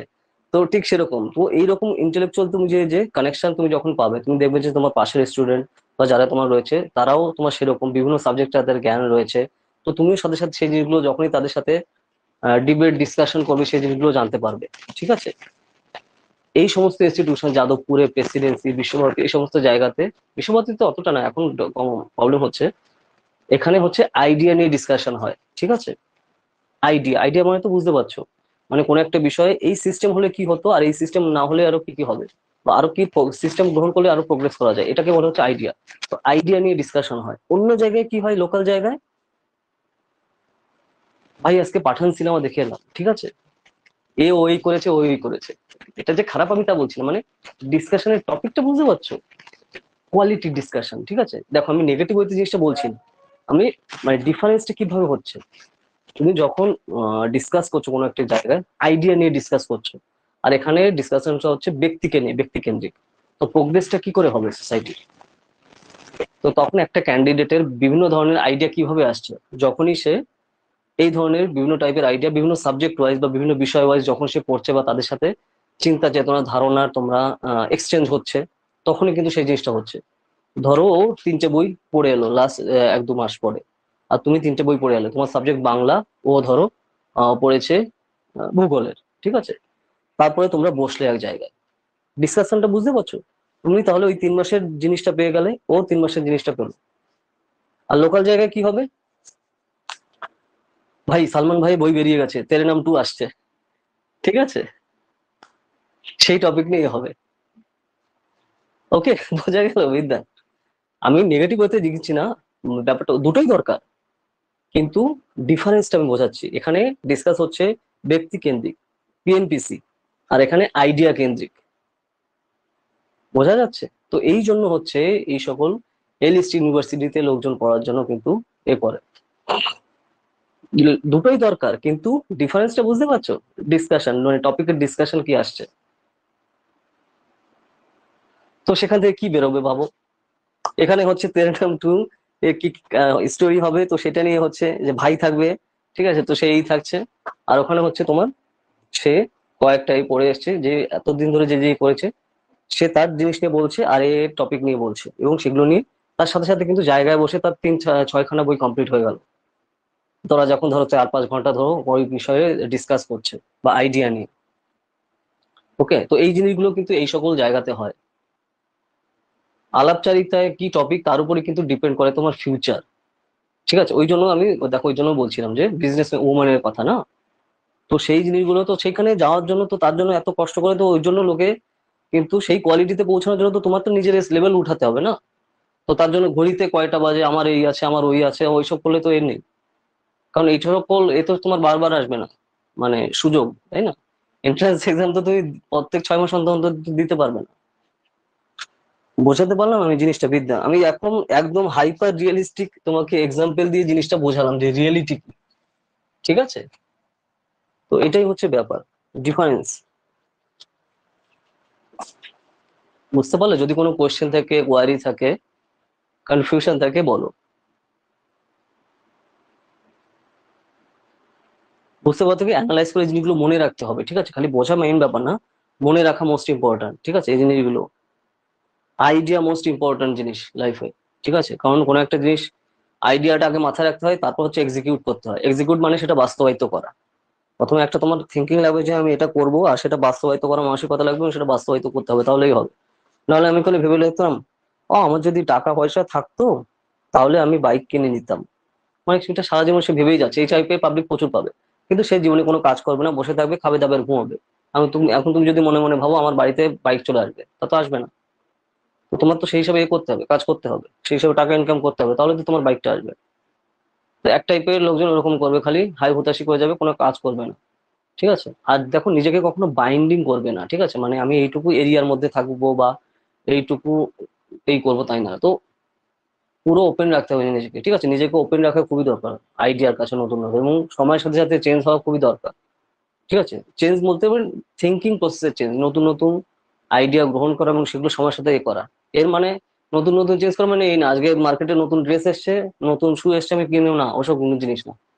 ঠিক আছে, ওইটা কনজিউমারিজমের আন্ডারে পড়ছে। ঠিক আছে, তুমি যদি ইকোনমিক কনসেপ্টে আসছো, কনজিউমারিজমের আইডিয়াতে ওই জিনিসগুলো আসছে। ঠিক আছে, মার্কেট ইকোনমি।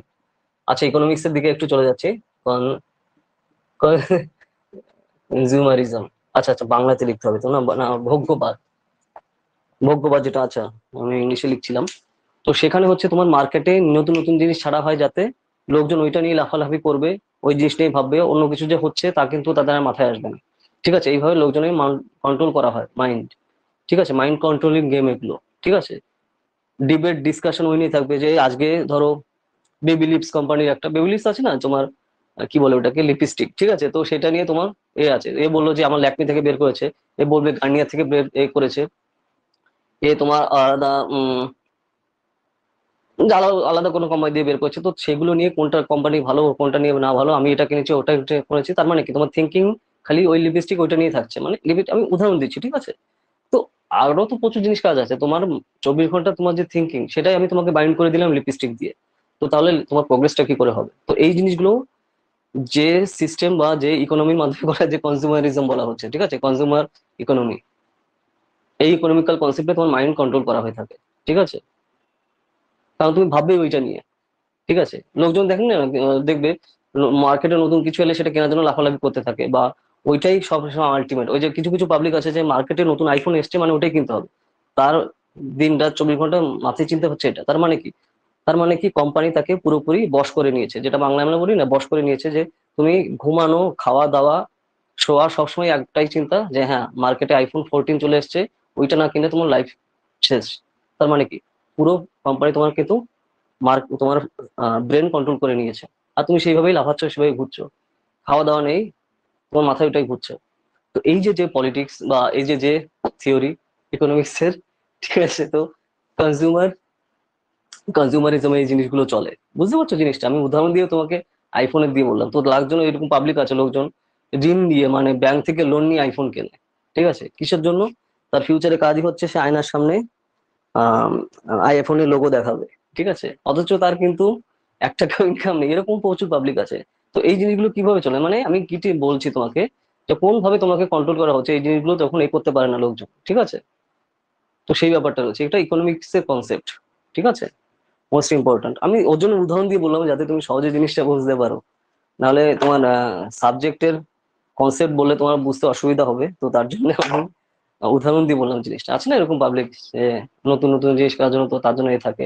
আর তাদের 24 ঘন্টার কথাবার্তা আর টপিক কি হচ্ছে ওইটা, লাইফে কিছু করতে হবে সেদিকে কোনোই নেই, প্রোগ্রেস করতে হবে ওটা কোনো ব্যাপার না, আমার আইফোন কিনতে হবে।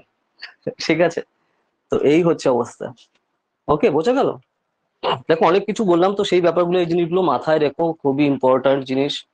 তো তার জন্য সাবজেক্ট, বিভিন্ন টপিকের বিভিন্ন সাবজেক্টে তোমার কিন্তু এ করা দরকার। আর লিঙ্ক করা শেখো। ঠিক আছে, লিঙ্ক করতে হবে, তো তার জন্য বই পড়া দরকার। ঠিক আছে, দেখো ঘুমিয়ে অত লাভ নেই, ঘুমানোর জন্য 4-5 ঘন্টা ঠিক আছে। এখন যে টাইম তোমার এসে, এখন নিশ্চয়ই 22-23 বছর বয়স না তোমার, 21-22 বছর বয়স না, তো এখন দেখো ঘুমিয়ে অতটা বেশি এ করো না। কত এখন এসে আছে তোমার? এখন প্রোগ্রেস করতে হবে, আমি যত বই পড়তে পারি। ঠিক আছে, আর টাইম এখন চেঞ্জ হয়ে গেছে, আমরা এমন একটা সিচুয়েশন রয়েছি না, আমাদের এই জেনারেশন, আমরা হাতের সাথে মানে ক্লিক করলে সব পেয়ে যাচ্ছি। এটা 20 বছর আগেও ছিল না। ঠিক আছে, ধরো যারা 80s বা 90-এর দশকে যারা বড় মানে 20 বছর বয়স ছিল বা এই ছিল, তারা কিন্তু এই সুযোগ ছিল না। আমরা কিন্তু যাতে যা দরকার একবার সার্চ করলে পেয়ে যাচ্ছি, তাই না? সাথে তো এই যে যে টাইমটা ইউজ করা দরকার, এখন কেউ যদি ঘুমিয়ে ঘুমিয়ে 10-12-14 ঘন্টা ঘুমাচ্ছে, তো বই পড়ো, বিভিন্ন টাইপের পড়ো, কাজে দেবে তাতে, প্রচুর জিনিস জানতে পারবে, তাহলে চিন্তা ভাবনা খুলবে। ঠিক আছে, আর কে তোমাকে কন্ট্রোল করছে আর কোন ভাবে কি কন্ট্রোল করছে এগুলো বুঝতে পারবে। ঠিক আছে, ওই জিনিসগুলো খুব দরকার। ওকে, নিজের সেই জিনিসটা দরকার। ওই জন্য তো দেখো ওমেন এম্পাওয়ারমেন্ট, মেন এম্পাওয়ারমেন্ট দুটোই দরকারের জন্য। তো তার জন্য দেখো প্রচুর এরকম কনসেপ্ট আছে। ও আমার চেহারা ভালো আছে, ঠিক আছে, বেশ, আমি একজন চাকরিওয়ালা ছেলে ধরে ঝুলে পড়বো। ঠিক আছে, ফ্যামিলিও তাদের সেভাবে করায়। আর সে সব থেকে ডেঞ্জারাস হচ্ছে, সেই মেয়েটা সেটা মেনেও না, সে যেভাবে আমার কোনো ভ্যালু নেই, মানে বেসিক্যালি ও আমি ঠিক আছে, আমার চেহারা আছে, ঠিক আছে, আমি সরকারি চাকরি কাকু দেখে আমি ধরে নেবো। তো এই জিনিসগুলো কেন হবে? সে কোনো কারণে তো মারাও যেতে পারে বা অন্য কিছু খারাপও হতে পারে, তো তাহলে তোমার ফিউচার কি হবে? এত বছর ধরে পড়াশোনা করলে তার ভ্যালু কি? তার মানে কি তুমি নিজেকে বাইন্ডিং করে নিজেকেই তুমি ভ্যালুলেস করে ফেললে। তো এই জিনিসগুলো বুঝতে পারে না, প্রচুর এরকম পাবলিক আছে, তো সেই জিনিসগুলো খুবই ডেঞ্জারাস না। নিজেই তুমি এতটা নিজেকে ডিসরেসপেক্ট করছো, তার মানে কি তোমার গত 15 বা 20 বছরের পড়াশোনাকে তুমি একবারে লাথি মারছো, তাই না? তুমি কি করলে? তার এরকম প্রচুর লোকের এইমও আছে, প্রচুর মেয়ে যে হ্যাঁ আমি কিছু করবো না, ওই যে সরকারি কাকু করলাম, তাকে নিয়ে করলাম, তো এটা কি? তার মানে কি তুমি দমিয়ে একদম শেষ করে দিলে, তাই না? ইকুয়ালিটি ব্যাপারটা কখন আসছে তাহলে, আর কি করে আসছে? তো এই জিনিসগুলো থিঙ্কিং গুলো কিন্তু করতে হবে, তো সেই ব্যাপারটা দরকার। আচ্ছা, কানেকশন চলে গেছে।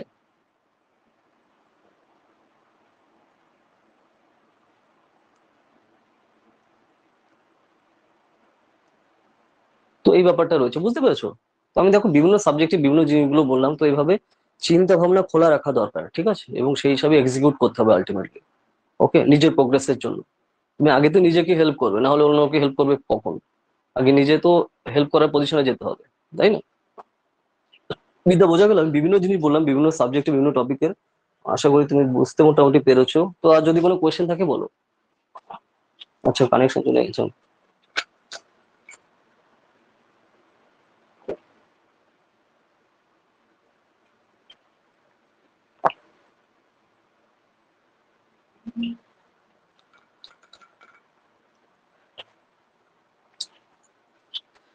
বিদ্যা, বুঝতে পেরেছো? যদি কোনো কোয়েশ্চেন বা কোয়ারি, কনফিউশন থাকে বলো।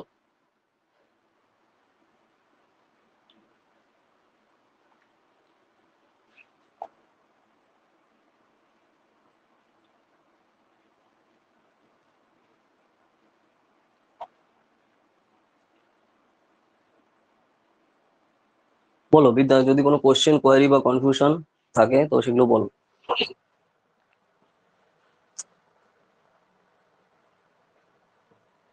বই পড়ো, বেশি করে পড়ো, পড়াতে টাইম দাও, তাহলে সেটা কাজে দেবে, না হলে কিন্তু অন্য কোনো জিনিসে কাজে দেবে না কোনো। ওকে, ওকে, বুঝতে পারলো তো যা যা বললাম? তো পরে আবার ক্লাস দেখেও নিও, আমি বলবো তুমি ক্লাস দেখে নিও, তাহলে সেই জিনিসগুলো অনুধাবন করতে সুবিধা হবে। খালি শুনলে কাজ হবে না, জিনিসটা অনুধাবন করা দরকার, কারণ আমরা বিভিন্ন সাবজেক্টে বিভিন্ন জিনিস নিয়ে বিভিন্ন টপিক নিয়ে ডিসকাস করবো, ওই জিনিসগুলো অ্যানালাইজ করা খুব দরকার, ঠিক আছে? তো তার জন্য এই ক্লাস তুমি আবার পরে কিন্তু কয়েকবার আবার রিপিট দেখবে, ঠিক আছে? তাহলে জিনিসগুলো বুঝতে সুবিধা হবে। আর খালি বোঝার দরকার না, সেই জিনিসটা হৃদয়ঙ্গম করা, যেটা আমরা বাংলায় বলি না, হৃদয়ঙ্গম মোস্ট ইম্পর্ট্যান্ট এখানে। ওকে। হ্যাঁ, অবশ্যই বারবার কয়েকবার দেখবে, তাহলে জিনিসটা বুঝতে, তার জন্য আমি বললাম যে ওই হৃদয়ঙ্গম করতে সুবিধা হবে, ঠিক আছে? ওই জিনিসটা দরকার। ওকে, তো চলো তাহলে আজকে এই অবধি থাকছে। আর নেক্সট দিন তুমি দেখো টাস্ক মানে আরো করতে হবে, ঠিক আছে? তুমি খুবই কম করছো, আরো করতে হবে। কলেজের দিকে এই করে টাইম নাম্বার তুমি পেয়ে যাবে। বেসিক্যালি ফোকাস করা দরকার আমাদের প্রিপারেশনে, ঠিক আছে? আর যাদবপুরে প্রিভিয়াস ইয়ারের কোশ্চেন সলভ করা শুরু করো, ঠিক আছে? যাদবপুরে প্রিভিয়াস ইয়ার কোশ্চেন সলভ করো আস্তে আস্তে, তারপরে আমাকে পাঠাও, ঠিক আছে? ক্লিয়ার, বোঝা গেল?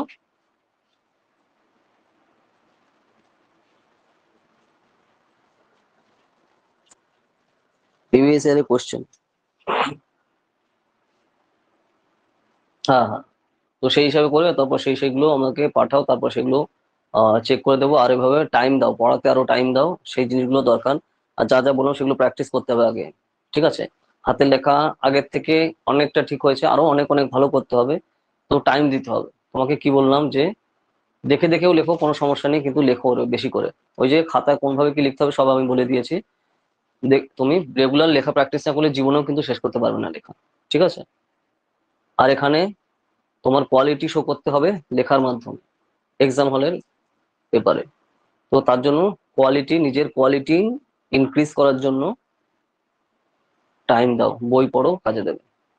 ওকে, ওকে, ঠিক আছে। কোনো কোয়েশ্চেন, আচ্ছা, কোনো কনফিউশন বা কোনো কোয়েশ্চেন আছে, ডাউট আছে যা যা আমি করলাম? না, না, না। ওকে, ওকে, ঠিক আছে তাহলে বিদ্যা, তাহলে আজকে এই অবধি থাকলো। আবার তাহলে আমাদের দেখা হবে তাহলে আবার নেক্সট, ওকে, নেক্সট ক্লাসে। আর তুমি এইভাবে করো, আর বিভিন্ন টাইপের বই পড়তে থাকো, আর বেসিক্যালি রিভিশনটা বারবার করতে থাকো, যে যেভাবে গুলো ওগুলো করো, আর টাস্ক বেশি করে করো, ঠিক আছে? না হলে প্রবলেম। আর নোটগুলো লেখা শুরু করো, রেগুলার লেখো, দেখে দেখেও লেখো, প্রথম কোনো নেই কিন্তু প্রচুর লিখতে হবে, প্রচুর।